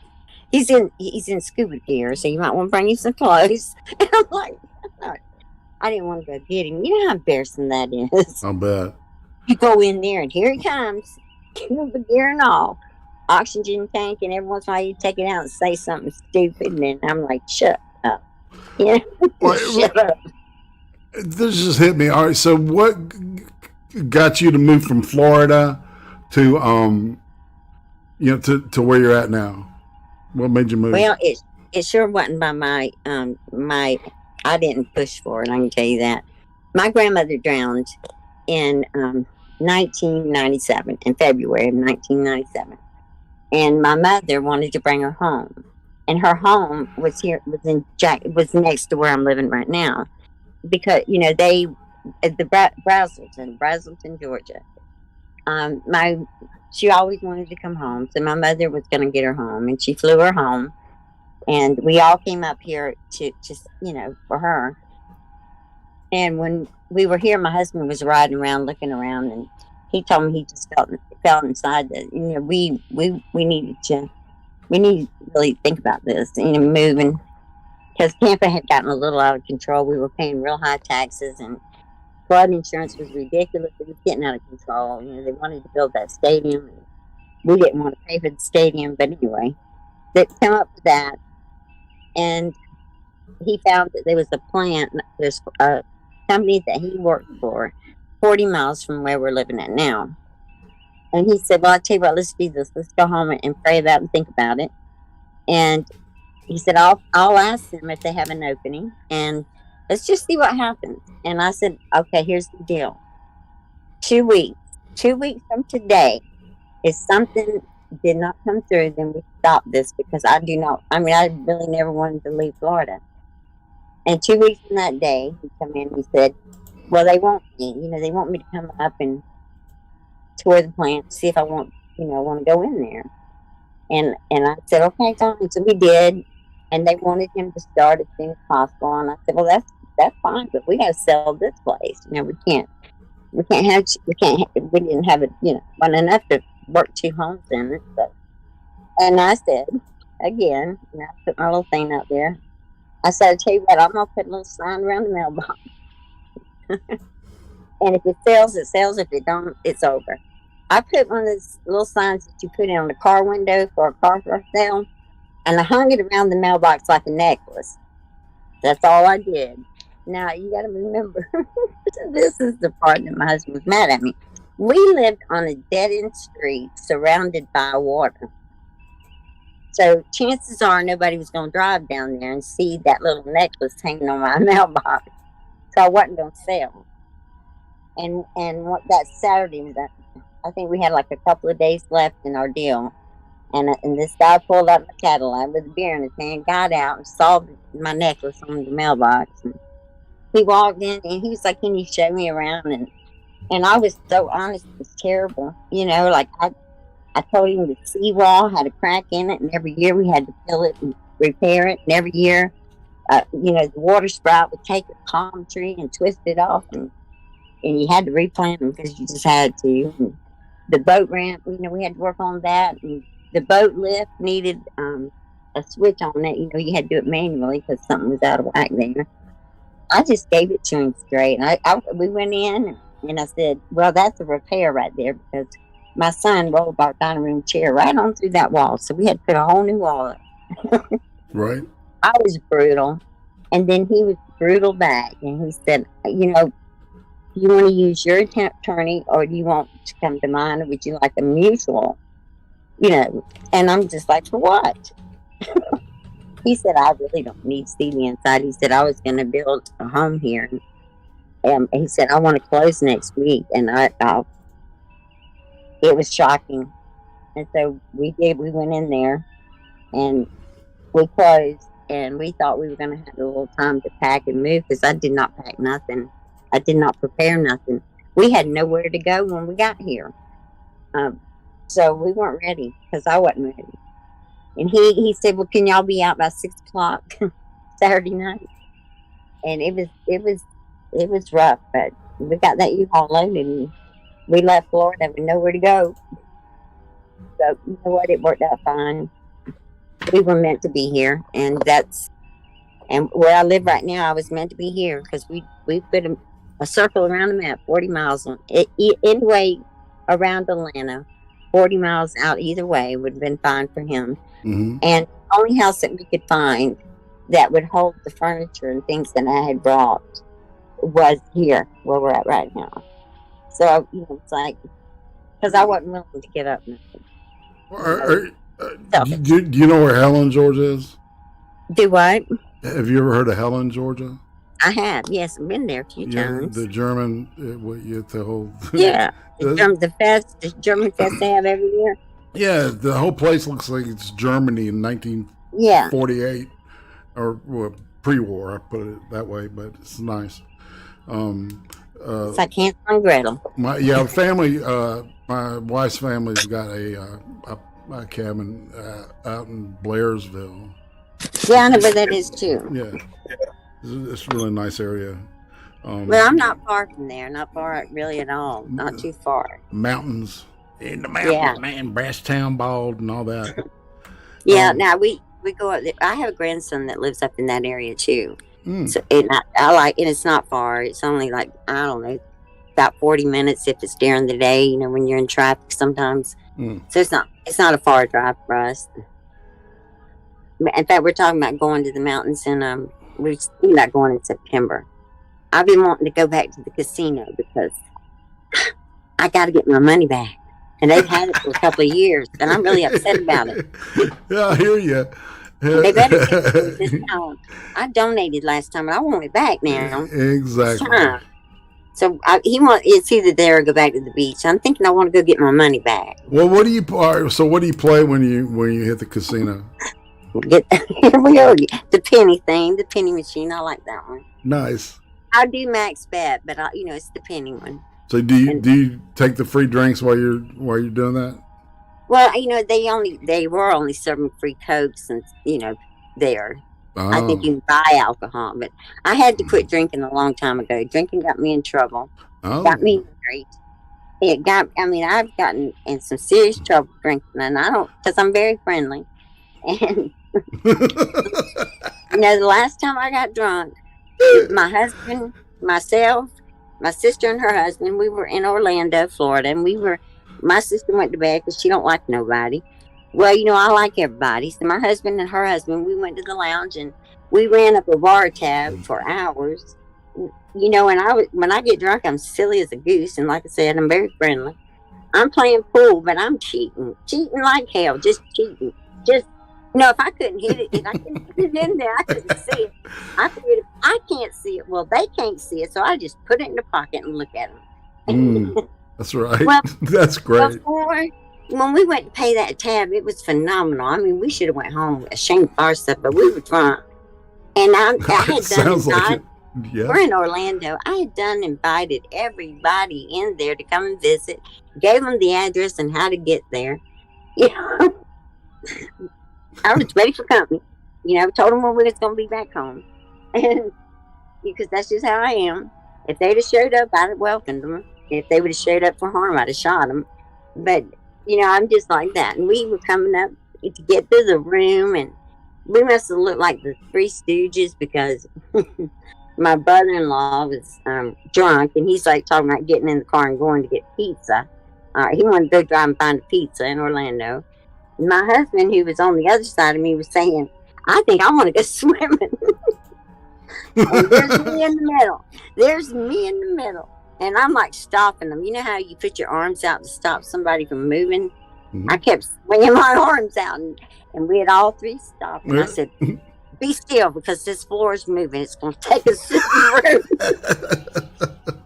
And them fools would stand there with me for a while. It wasn't moving. It just had triangles in it. I was drunk. It looked like it was moving.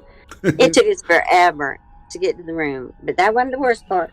The next morning, I had to wear a jumpsuit too, and I had to sleep by the toilet with my head in it. It was a terrible night. Ooh. But the next morning, guess who surprised us down in Orlando? My sweet mama. Oh. She knew I was hungover, and she knew my sister wasn't. Probably because my sister told, and I didn't. And she loved it. She was like, well, I've been wanting to try the bourbon baked beans at this place that serves buffalo burgers. And I was like, oh, God. And I was trying to be good and proper and not throw up in those beans because all you could smell was bourbon. It was terrible. Terrible. I bet. But it sounds good too, though, Well, when we got to our home in Tampa, my husband went and got his tanks from scuba diving, and he's sucking on that tank, and he's like, it'll help with the hangover, that oxygen. And he didn't want to share with me, but he did. But it was terrible. My mother just showing up like that, and it was terrible. I never drank again, actually. Yeah. So you didn't need any help to quit drinking? No, it wasn't a problem for me at all. I mean, it really wasn't. It probably should have been, but it wasn't. That day was the last drink I ever had. I went to them A&A classes, and I still go, because when I drink, bad things happen. They happen when I'm not drunk. So, I'm the opposite. I need bad things to happen, so I would have learned a little sooner. But no, I always had a good time, no matter where I was at. It didn't matter. We were gonna have fun. I wasn't gonna go off and waste my time being unhappy. It's improper. To me, that was worse than the drunk thing. And my sister would get me in all kinds of trouble every time we went off together before we got married. Every time she'd get me in trouble. She'd have me defending her for some stupid thing she'd done. I should have just let them whoop her tail.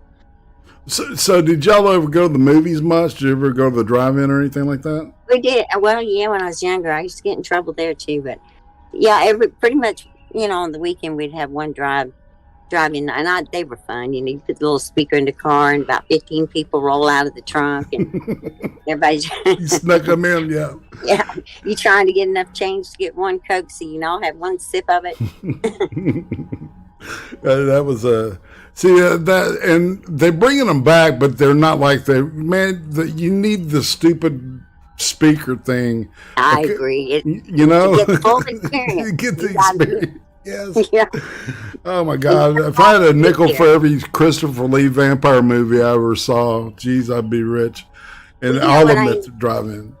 Let me tell you, I was on a date. It was a kind of a first date, but we went to drive-in, but we didn't pay attention to what we were going in, and instead of it being Flash Gordon, it was actually called Flesh Gordon. I've seen it. Yeah, well then you know what I'm talking about. Well, yes, it shocked us. Yeah, it's pornographic. I should have made him take me home, but I actually watched the whole thing before I went. It's got some great stop motion photography in it too, which is so funny. Well, it was hilarious, but I had never seen nothing like that. It was pretty fascinating to me. I wanted to see it. The penisauruses. Yeah, I was scared that my mom was gonna know I'd seen one. Right? Oh yeah. Oh, I felt that was about an 8-track of that Richard Pryor. That N-word is crazy. Yeah. And I listened to it and I felt I'm going to get in trouble, man. And I had to take it back. And then I ended up getting it later, But I know exactly how that is, man. You know what made me think of that? I had not thought about that night at the drive-in with that particular movie in a long, long time until last night on AP show when that thing that was coming out shooting, that you know what it looked like. Mm-hmm. We all look like. I can't say it. We know what it looks like. But it had 2 and a 1 and a little head on the front of it. But when I saw that, I had a flashback of that dang movie, and I started laughing, and I couldn't get it off my mind all night. I'm like, I forgot all about that movie. I mean, I wonder how many people knows that movie was out there, and it wasn't the one I thought it was. Indeed, exactly. No, you're absolutely right. But it really wasn't a porno like a triple X thing. It was just but it was dirty enough to. It wasn't pretty bad. It was kind of like that thing that him and Jeff, that they're, that thing that shoots people that he had on there last night with the, you know what I mean. Yeah. I'll draw you a picture, but I can't tell you. Understood. Yeah, the Dick Star is epic AF. Indeed, man. Indeed. So let's shift gears a little bit. Do you like scary movies? No, I don't. Well, I don't like anything. I don't watch nothing. I don't watch anything. Yeah, you don't, do you? No, no, I don't, because I don't want to feel nothing. I don't like. I just don't like to feel, but these people are on their feeling. I don't need that. I got my own feelings. I'll come here and sit in the closet and feel myself. I'm just feeling my own feelings. Right. Yeah. So what do? Do you read, or do you? What do? I haul cedar trees that fall over from the other property across the street, bring them home, cut them up, try to make something out of them. I paint, I draw, I make wind chimes and little what do you call them, dream catchers. Holy shit. I wish you'd have told me. I wish I'd have known that, because I would definitely have showcased. Maybe I need to get you back at some point and go through and look at some of your artwork. That excites me. It's cool. I done, the garden was something that was in my mind. Well, I actually started out as I had a butterfly image in my head I was going to put out there, and it was in me, but getting it out there was going to be a challenge. But I just took some yarn out there one day when my husband was at work, and I laid the yarn out where I wanted it and what I wanted it to look like, and I put some rocks on it, and he was struggling with that, because he can't, he's one of these guys that measure and level and plan, and it's got to be done like that. And I had it in my heart and in my mind, and I snapped at him. I was like, just leave me alone and I'll do it. Just leave me alone. Well, it turned out really good, but from that butterfly became a bigger area. So I started doing artwork on rocks and just different things. I got little different things out there that I've done, all for little schemes. I like little different things, little scenes, and something that means something to us. And then the neighbor kids have come down and put art out there, and it's kind of turned into a really nice place. Like the kids will come, and some of them don't know why I have the garden, but they'll say, well, what can I do? Well, then just put somebody that you love on there. I mean, you love your mama. If you want to put something nice about your mama, put it on the rock, and I'll seal it, and then maybe 50 years from now it'll come around again. So that's what. Are you familiar with Somerville, Georgia? There was an artist, ex-preacher, a folk artist named Reverend Howard Finster. I think I know who you're talking about, and it's been a while. In Somerville, yeah, it's right on the Alabama line. It's just right across it, and people would do pilgrimages to his place because he was obsessed with Elvis and angels and stuff, man. And it was he had a whole cave built out of he fixed bicycles for all the kids in the neighborhood, and so he had all of these bicycle parts and made a cave out of it, and you would walk in the cave and all these spark plugs were hanging. He had all this garbage that he had turned into art. So yeah, that's the best part, when you can save money. Well, and I would love to see what you're describing. I'll send you a picture of the Please garden do. and some of the stuff that what my problem is, I've got a lot of things that I've gotten into, and I'll get, maybe I won't have an idea for something, so I'll move on to something else I want to try. And you know, it's kept me busy. It's kept me from losing my mind, and it's kept me sane.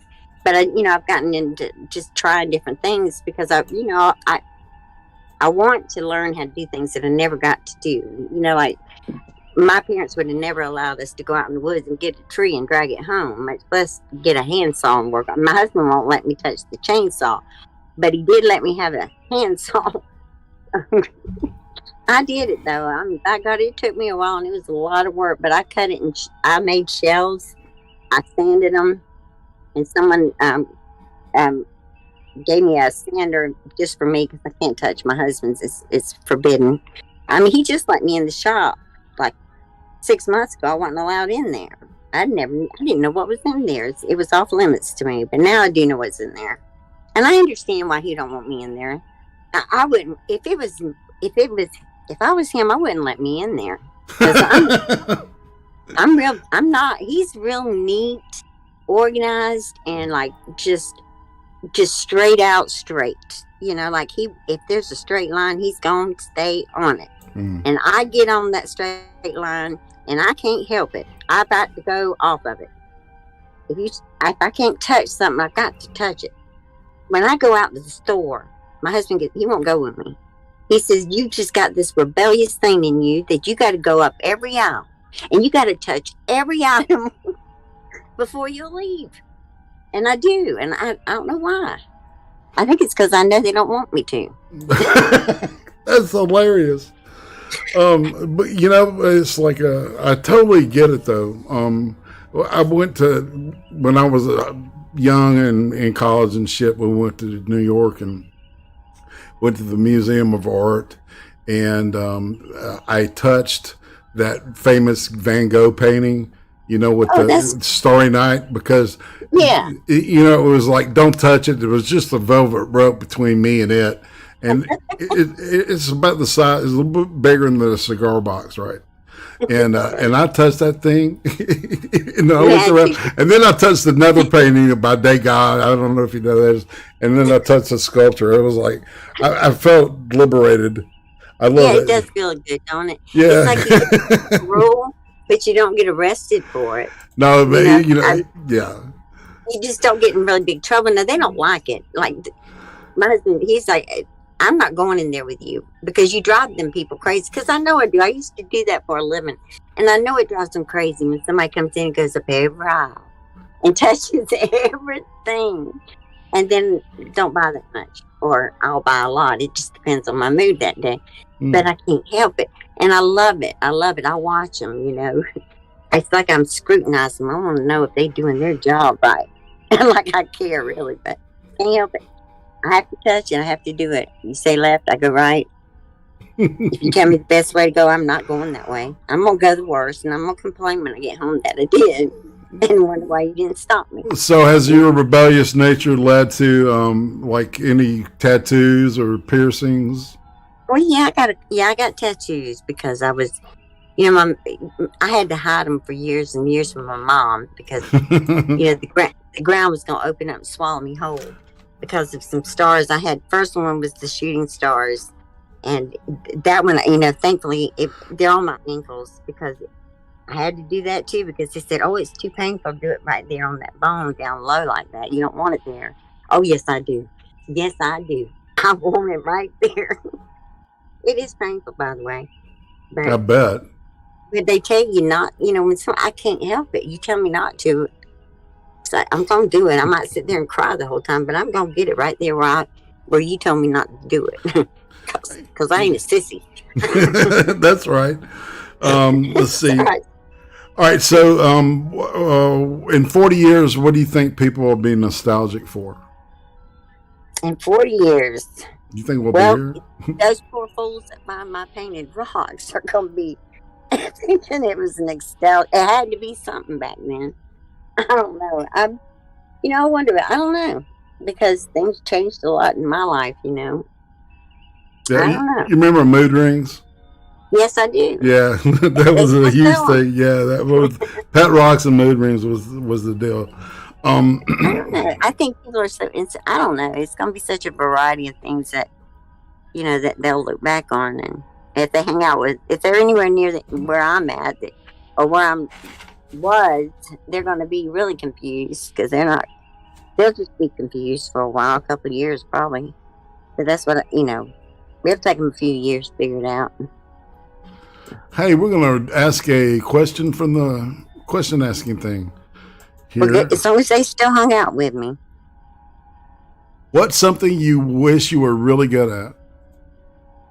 Anything. Just anything. Just anything. What dish do you like to cook? What's your favorite dish to make? I don't like to cook. I hate cooking. And I didn't know I did until my kids grew up. I cooked every day. But I would probably enjoy it, if I knew how to cook really good back then. But I don't want to know now. I don't even want a kitchen in my house. Up to me, rip it out. Take it out. We don't need one. But I don't like to, I thought I enjoyed it. But truthfully, here's what happened. My children, I never really let them go off. They didn't eat at other people's houses and stuff like that. They could stay. They'd have their nights. But having dinner, they ate at home. And my son, I never thought about it until my son recently, well, it was last year, we went over there and somebody came over and they were like, who's cooked tonight? And my son did. He's an excellent cook. And my son said, well, here, I want you to meet my mom. She's the reason I'm such a good cook. Well, I thought he was complimenting me. Well, he was, but he wasn't. He told him, he said, growing up in our house, we only ate at home. So the first time I was allowed to eat at someone's house, I realized that my mom can't cook, and that's why she wouldn't let us eat nowhere. He said, as a kid, if you never eat nothing but hers, then she's a great cook. But then when you go out and actually taste real food, right, that's not burnt, then it was like that was my mom's spaghetti. It was like when I actually ate real spaghetti in New York. It was like okay. I didn't know I was such a bad cook. I really did not. And then my other son, he's like hopping on that train too. And he said everybody always told him how perfect his teeth was, and he said, I always give you the praise for it, Mom. He said nobody can fry a pork chop that whitens, files, and just does the job of a dentist except for you. Your fried pork chops does it all. No white, files them. Well, all right, so we grew up like you got to cook pork. Well, yeah, I cooked it really, really bad. Yeah, exactly. That's just a Southern thing, I think, Well, I didn't, go ahead. I didn't want to get sick. I didn't want them sick. Exactly. I didn't want to break their teeth either, but I didn't want to get sick. What would you say is the most useless talent you have?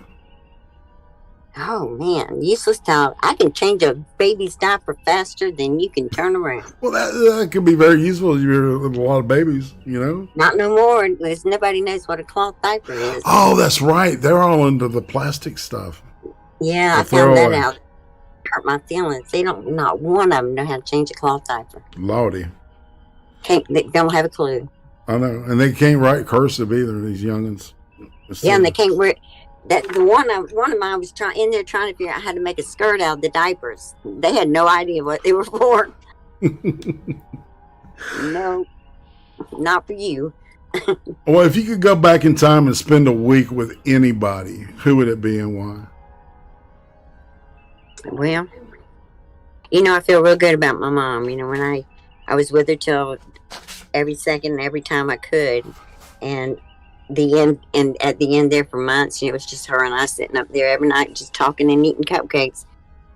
So when I left that day, after she went, I had it was an incredible feeling to walk out and know I had no regrets. I felt completely that I had done everything I could have done, and I said everything I ever needed to say. The only person that I would love to have any amount of time with would be my daughter. And I'd take a minute if I could give it. Just so she knew I loved her one more time. Just one more time. You and me both. So that's the only thing my mom losing her was a different experience than losing my child. My mother went peacefully and at an older age, and she never even knew she was leaving. I didn't want her to know, but My daughter, now that wasn't expected, that took me for a ride. God, I didn't even know that you had a child. Yeah, she passed. My mom passed away in 2015, and a little over a year and a couple months later, I lost my daughter, who was 38 at the time. She's a wonderful mother and a wonderful person. Smile on her face all the time. 4'11", but a little pack of dynamite. A good little soul. She was just sweet. She was everything that I wasn't. She tried to keep me out of trouble, bless her heart.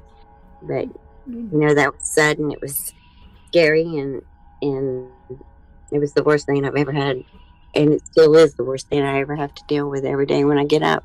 But if you don't mind me asking, you want to talk about how she passed? Well, the day we were all here, and she came in and she was going to help me do something, and she said, "Mama, do you mind if I lay down? I just don't feel like I'm getting a headache." And, it kind of surprised me, but I said, "No, go on in there and get cooled off and lay down." And it was, I don't know, I guess about 15, 20 minutes later, one of her sons came in. Look, he was younger, and they were been outside helping their papa cut trees. And he asked where his mom, and I said, "Well, go check on her while you're in there." And he come out with his hands up, and he goes, "Grandma, she won't move." And she had, my husband came in immediately and started CPR. And he got her heart going again, but there was too much time. So, she was without oxygen too long. She had a little bit of brainstem activity, but, she was on life support and for 14 days. And, I had to, it was hard, but, I knew it wasn't, I couldn't hang on to her that way, and I had to let her make that choice. And I wanted her to come home so bad you cannot even imagine, but I knew that it wasn't my choice to make. I could not climb in there and take that choice from her, because I would have been a second. But it wasn't my choice. And, I knew I had enough sense to know if she got to the gates of heaven, she wasn't looking back down here until she got in. Do you blame her? I mean, Lord, if you could 4'11", she could see everything from up there. I knew when she got in, she wasn't coming back. Oh, I'm sorry. I'm sorry you had to feel that pain. I haven't really felt it. I have had to put things off because I've had my grandchildren. My daughter was in love. She fell in love with her husband in 4th grade, and she knew that he was the only one for her, and by God he was. And they just were so sweet together and so precious. When she passed away, I mean, he just couldn't. I mean, he just couldn't take it, and he disappeared for about a couple months. It was maybe a little longer than that. And her sons were here, and I got up and I'm looking in there, and I want to fall apart. I want to give up and run. And I go out and I look at these 5 little boys looking at me, and I'm like, well, I'll just have to cry about this later. I'm gonna, I refuse to let them see that. I wish I had showed a little, I hate that I showed them so much resilience, but, we've worked through it, and they know that it's okay to be upset, and it's okay to cry, and it's okay to miss somebody. But, I didn't want them to see me weak. And that was the weakest thing I've ever went through. That's interesting because, they say there are 5 stages of grief, but people don't tell you that you go in and out of all the stages. There's no rhyme or reason to it, right? Everybody experiences it differently. A couple of times during the time I was here with all of them, my husband worked, so it was me and them and me trying to take over the school thing. And my daughter was just such an excellent mother. She laid their clothes out every day. She run the bath water for them and her husband. I mean, it was like she loved being a mom and a homemaker. To her, that was important, and she loved it, and she was good at it. She was better at it than I could have ever been. I told my husband, "Don't you look at me and want your bath water run. It ain't happening. I don't like it that much." But she did love it. She did it every day, and she took care of those boys. And I knew I couldn't do what she'd done. I'm now on her last day. I did promise her. I said I promised her if she wanted to go, that I would continue giving them everything and raise them the way that she wanted. And I wouldn't be so easy on them, just like she would. And I said, just, just don't be mad at me if I mess up here and there. But I told her, I said, if you've got to go, baby, I got the boys. And they'll have every opportunity I can give them. And I'll do the best I can. And, so when I came home, I thought I had to really toughen up and get so, everything happened so quick, and it's always something going on in my world, because I have a pretty big world, and it's like I just never got to really. There was one day I saw something that reminded me of her so much. It was a smell, and it just took me to my knees, and I could, I was feeling something I never felt so painful in my life. I could have just cut it out, and I had to pull it in. I had to draw it in. And I got up and I was like, not now. I can't do this right now, because I'm going to go down. I'm not coming back up. I'm not doing it. I'm going to have to hold up. I got a few more things to do. And that's what I've been doing. And, when I did a little outline of my mother's story the other day, and I got to the very last thing, and I looked down and picked up one picture, and I felt like a sense of peace like I've never had before. And when I shut it off that day, I just stayed in here, and it felt good to actually miss my mom and grieve for her, and I felt like I had completed my promise, and it felt good. But I haven't had that chance yet to go to the next one, and that one I don't know, and I don't know if I can allow myself to feel that. Well, True Wolf donated $3 and said, don't mourn the dead, celebrate the life they had. God calls the best of us first, and he can't wait to have us home with him. Yeah. Well, you know what, my thought, I really, I went through a little anger spell. I was like, I was upset that why would God even take her sweetest thing on earth and leave some of the things that he left here. Yeah. And I was really mad, and I was angry, and I was just kind of lashing out, by myself, of course. But then I felt guilty, because I do believe, and I felt so bad that all of a sudden I was like, I am yelling at someone who sacrificed one for many, and I'm down here getting upset. And then it just kind of worked with me that it said that he won't put more on you than you can bear. Well, see, I took that pretty as me, don't give me this because I can't handle it. But what I didn't realize was that he knows everything and I know nothing. So I had no idea what was going to transpire in my life and in my daughter's life that maybe she couldn't handle. And when we went through all this with the virus last year, my daughter was a germaphobe.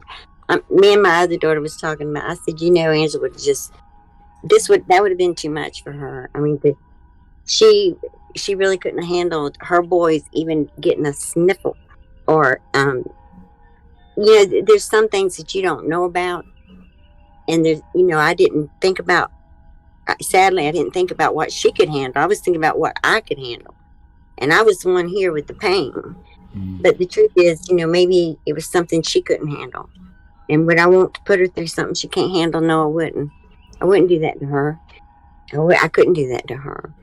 So it wasn't just about me and mine. It was about what could she handle. Maybe he took her because he knew where she was in life. He knew where her heart was. And he knew it was going to be a hard time for her coming. And she couldn't do it. And he didn't want her to get lost. So I know where she went. And I know it was probably not her that could. It was her that couldn't handle something. He knew how he made her. Mm. Well, you're getting a lot of love. You're getting a lot of love from the chat. And I love them. And I tell them, I had said I never would I get on and ever cry or, bring too much up into that. And I don't, I try not to anyway. Well, that's all these experiences lead us to where we're at right now. Well, I'm going to tell you, sadness will clear a room faster than you can blow your nose.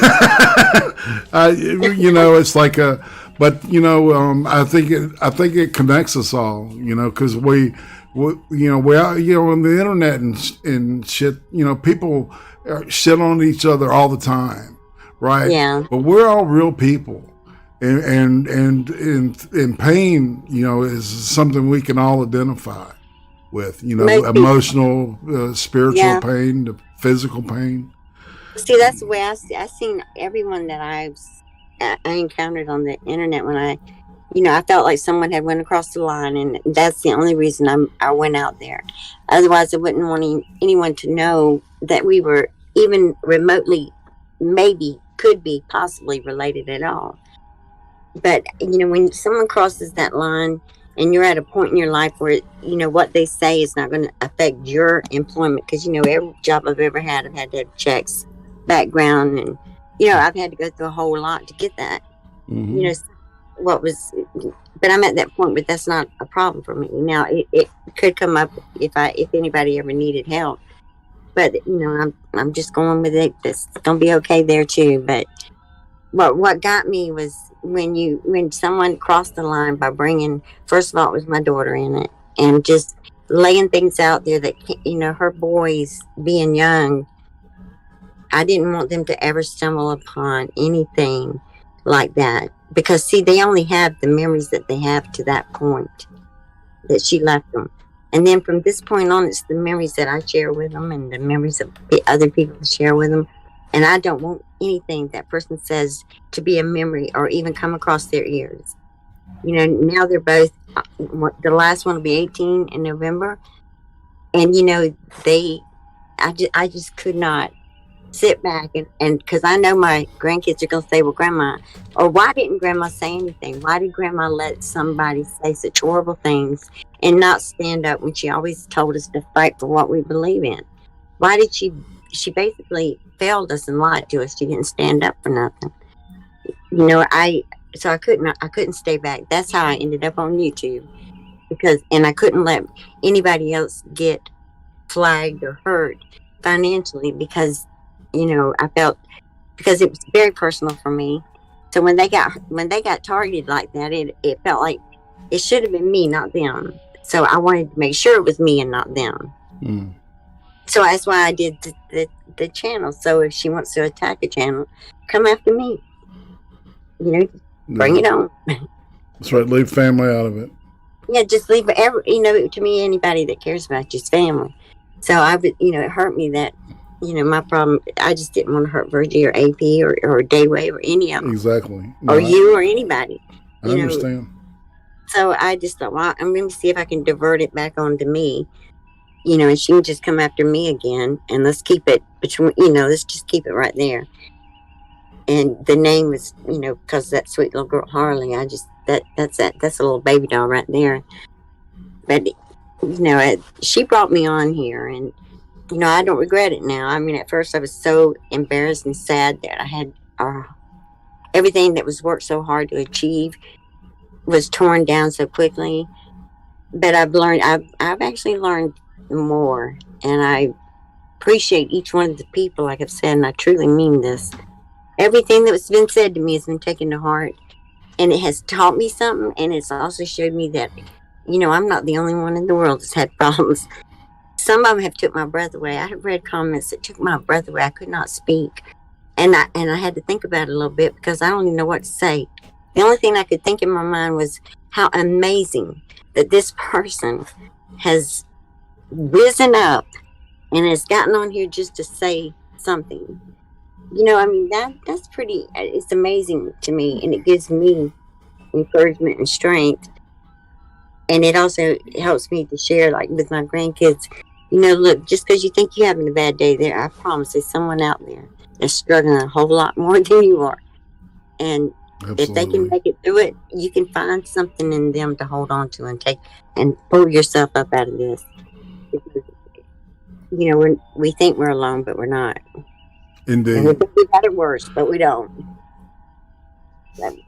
I've actually gained more than I've ever lost. What I thought I was going to lose, had no comparison to what I've gained. I've gained more than I've lost. What's the old saying? Every time God closes a door or a window opens. Opens the window? Yeah, exactly. Yeah, you just got to have enough sense to jump out. Some people just stand there and look at it. Trying to figure out how to close it because it's cold. That's right. Or they're waiting on somebody to come home so they can say, look at that window's open. Can you get out and close it? Because I'm not going to. You got people that's too lazy to jump out the window. The house on fire. All right, so this is the portion of the show where I do what's called the James Lipton questions. I don't know if you remember the Inside the Actors Studio. No, I don't know too much about that. Okay, well, this guy interviewed all kinds of famous actors, and he would always ask them this one set of questions. Okay. Okay. And it's kind of like a not a word association, but just say kind of the first thing that comes to your mind. So you want to know if I'm crazy, right? Is this one of them? No, ma'am, no. Negative. Because I don't see nobody outside with a coat waiting on me. Indeed. That's all right. I don't know if they pull up out there. Get out of their little truck with a white coat with straps on it. Mm. And how many of these questions can I refer to the chat? All right, so what is your favorite word? What's my favorite word? I don't know. I don't really think I have one. I have to go back and look at my words and see. I don't know. That's good. I don't know. Good. Okay, good. I'm always telling you. All right. What word do you hate to hear? Oh, now that one could come into a long list. I can't stand to hear whatnot. When people talking to you, now I'm gonna tell you, you want to get me on a roll that you're gonna be at the supermarket a long time. Don't come up to me talking about whatnot. Yankee talk, man, done sunk down south. Because I want to know what whatnot is. Don't skip like that. Yeah. You done brought me in here, and you done told me that the onions whatnot are. Yeah, and I want to know what's the whatnot. Maybe I'm in here for the whatnot. Indeed. I don't know what the whatnot is. Right, I want to know the whatnot. What turns you on creatively, spiritually, or emotionally? Well, I don't know. Magical things like just I love the sound of wind chimes. That's probably why I got a tree out there that's gonna die, because I've only got about 70 of them on it. I love wind chimes. I love that they're whimsical, and like when I sit out at the garden at night, it's like anything is possible. And all you hear is those wind chimes. Sometimes they're just gentle, and and when the storms come, they get real vicious out there. But either way, it feels like a magical place to be. Like anything's possible when you leave that garden. I mean, I'm in wonder every day when I'm going to come in the house. Well, Lord, it's the same thing every day. But for some reason, I think it might be a little different. It gives you that little spiritual, magical feeling. It's almost like being in Disney. Yeah. So it's my wind chime. The wind chimes are something my daughter and I both love. Me more so than her, I would say, because that's also a question on here is like, what is a noise you or sound you love? And so that's wind chimes. That's cool. Yeah, wind chimes. Yeah, it's the wind chimes. So what turns you off?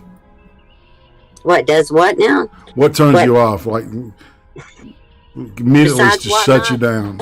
Yeah, besides whatnot, like behavior, things like that. Oh well, that list is pretty long too, because I've been married a while. Pretty much everything. You know what I can't stand? Now this is just between my husband and me and him. Well, me and him. I don't know. I ain't got no more. But don't be looking at me all smiling like you're paying attention to me, and you're really not. But you're gonna let me go ahead and talk when I know what you're thinking, and I know you ain't listening to me because I'm venting about something, and that look on your face ain't got nothing to do with what I'm saying. I don't like that at all. Right. I could just get the ammonia and just let him smell some of it. Well, what's your favorite curse word? I guess this is funny. It never fails if I get scared, like spooked real suddenly, which don't happen very often. But it's like the immediate reaction. It goes, shit damn. Shit damn. Shit damn. It's like shit damn. Oh, shit damn. Okay, I got you. I can't help it. It's like it just flies out that way. It's like I'm about ready to knock you out. All right. So, what noise or sound do you hate? What sound do I hate? Oh gosh. You know what? I can't stand here squealing over nothing. I know it. some, children have a certain sounds for everything they do in life. They have bad sound, and they have their give it to me now sound, and they have their hurt and their cry and their sick cries. The one sound that just rolls right up on me is that one where they're out in the middle of the yard and they're screaming because they can't have a toy somebody else has got. And they get louder and louder until the whole neighborhood's outside and everybody's looking. And I'm just cringing, got the shoulders are crunching up because I can't stand that sound. And I'm trying to keep from going out because I'm like, and I'll tell them, I had them convinced for years and years. I told them, y'all gonna push me and you're gonna end up with a crack in your butt. You hear me? You're gonna have a crack in your butt when you grow up if you don't stop that. They don't realize they really got one until they're about, 7 or 8, and then they realize they had a crack the whole time. Okay, so what profession other than your own would you like to attempt? In other words, what you did. But Lord, right here at this age, I don't want. If you had to go to work though, what would you want to do something different. I want to be that person that just gives everybody hell all the time. I want to be that customer service rep for the one that complains. When you got a problem person, they always give them a certain person. I've never been that person. I want to be that person. I worked for the cable company, Holy Lord, for a while, and they been called everything but a child of God. Yeah, they'll transfer you. The nice person will transfer you to the one that can handle you. Yeah. I want to be the one that handles. I get you. Yeah, indeed. I would just love it because it would just give me a chance to get some of that meanness out of me. And it would probably help me a lot better to get to heaven.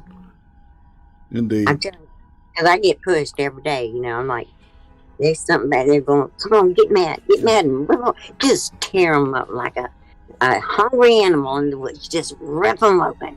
And I'm like, I can't do that. So, what profession would you not like to do? Cook. I don't want to be a cook or a chef or whatever you want to call it. 5-star, 3-star, 2 or 1, or fast food. I don't want to be one of them.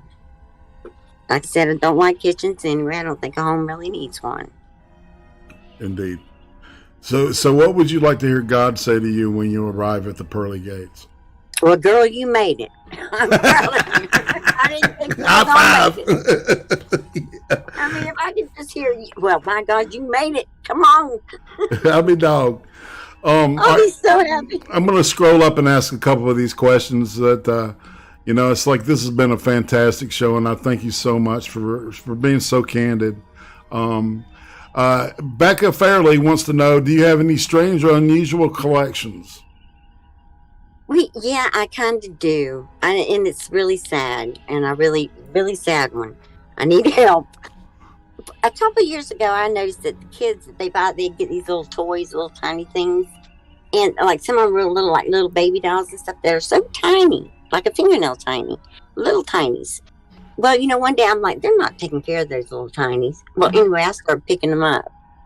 And I ended up with quite a collection. And I put them in, I have a cabinet in my dining room, and I put them in there and make a little collection of these little things I pick up here and there that these kids don't appreciate because they're little. But I noticed I have a slight obsession toward these little items that I pick up around the house. And seashells, seashells, shark teeth, I'm like obsessed with that. If you put me on the beach, I'm going about your business because I'm going to be there a while. I got to find just the right shell and got to find the shark teeth. So it's those things I'm just obsessed over, really. But that's about all I really have ever caught myself trying to hang on to. I struggle, but I give them away because I can't be that way. I can't hang on to it. So was there any place you would like to visit outside of the United States? Well, I never thought about it. And there was a long time ago, I used to wonder what it would be like to go somewhere, different. But, I got that out of my head because I struggle going to the store anymore. But since I'm at Harley and man, you know what? If I ever had the opportunity, I probably would be brave enough to just jump on just to get a little sweet hug, because that's a little fighter right there, and she just, I'm telling you, some of the people I've gotten to talk to are very real to me, and I really, I just want to hug them. I mean, I seriously have invited everyone that would like to come. Just let me know so we can plan on it. That's awesome. I think it would be really a lot of fun. I really do. It would be fun, because I don't think anybody, there's bad people everywhere you go. I mean, everywhere you go, there's bad people. But I don't believe a whole bunch of bad people going to jump in some trucks and come down here to beat me up in my garden with my wind chimes. I just don't see it happening. I don't think I would be that interesting. All right, Mr. Scott asked this question, and this is a good one too. What is one of your best backhanded compliments? Well, personally, I just love the way I'll look at some people and say, well, bless your heart. Well, bless your heart. Bless it, bless it, bless it. And keep on blessing it. Indeed. You see, and you use it appropriately. I just want to point out to everybody that's the appropriate usage. It's really a lady's term, right? You don't hear many men say it. No, it's a swear word for a Southern lady to say, saying exactly. Bless your heart. Yep. Here's what we're really saying: is you little dummy, bless your dumb heart, bless that little dumb heart of yours. Oh my Poor God. little dumb thing. You just got beat up with that dummy thing, didn't you? Bless your heart. Bless your heart, and don't tell your mama. So we'll all right. So we're gonna pop back here in a different environment here, because we're getting close to wrap up time. Man, this has flown by. I don't know about you, but can you imagine? It's almost been 2.5 hours. Well, I do that to people. I just don't let you go. It's like, well, no, it's great. No. That's what I love about this. Doing this is this kind of this kind of interaction is I live for. I love it. I'm the mother from hell. You hear my kids? They run, they hide, they try, because I want to know where everybody is. And if I have to keep you on the phone to find out and make sure you're safe, well, that's just what I'll do. If there's an ambulance within 10 miles from here and I hear it, I make my husband get up and go with me to make sure my kids are okay if they don't answer the phone.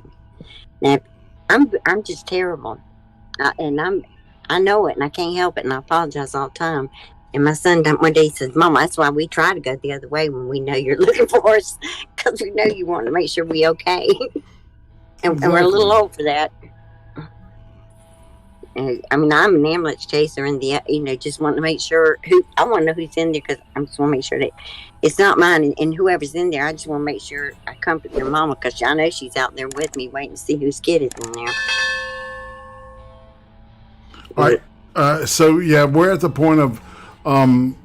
So what I will add the links to your channel, and is there anybody else you want to promote? Well, Lord, yes. I got to do my boys. I got to do my boys. Well, go for it.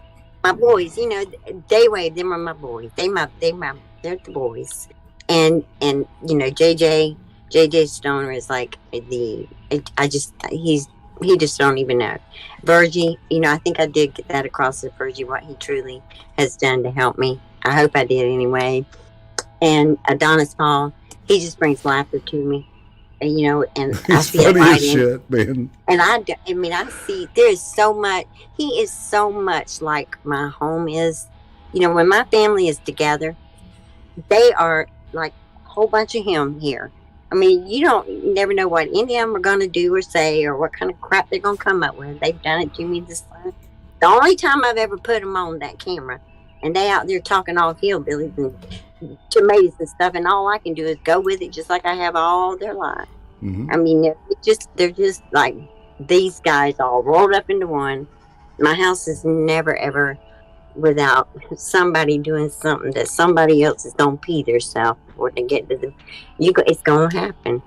They're just they're crazy and they're funny, and I wouldn't have it any other way. And him and Virgie and Hatman and Lord, if Kitty B has anything out there, just smother her with hugs. Oh, she's like, her and Maureen, Kitty B, she about like that child. She got that door open though, because I perked up when I saw her come in. I was like, Sarah, get in here. Somebody is standing up to her. Hurry. It's a miracle. and I'm already getting a request to do a part 2. We may have to do this again. Well, if you want to be if you're brave enough, and if they'll come back and make sure I'm okay. You know me. Oh yeah, I'm up for anything. You know, it's like but I tell you, when I talk to like people I grew up with, family, you know, it's just much more meaningful to me. I think you know, I connect to you on a lot of, you know, a lot of experiential levels that no other people can. I mean, there's a lot of people, right? But none of them are like our age, or you know, and experience the South as we have, right? Yeah, you know, it's sad to me that so many people have never experienced going downtown in a city. You know, I grew up in Jacksonville and then down at the beach. And at the highlight of my life is always every Christmas, my mother, we would get on a bus and go downtown to the big department store, and they would always take the entire floor, and you would go up on the escalator, just like in the Christmas story, and Santa would be up there, and it was just like a winter wonderland. And you know, that was something I had to have that, had to do it, and I had that here before the fire. It took me a long time to get what I needed, but I had it. And, you know, like my daughter would say to me, Mom, why don't you ever decorate outside? You got thousands and thousands of lights on the inside. And I was like, well, you know what? I'm not going to decorate for people that don't want to come in. You know? I'm going to decorate for why waste your time? No, right? I mean, they can go ride by somebody else's house. And if you want to come inside and be in and come in and visit with me. I'm not going to decorate for people out there.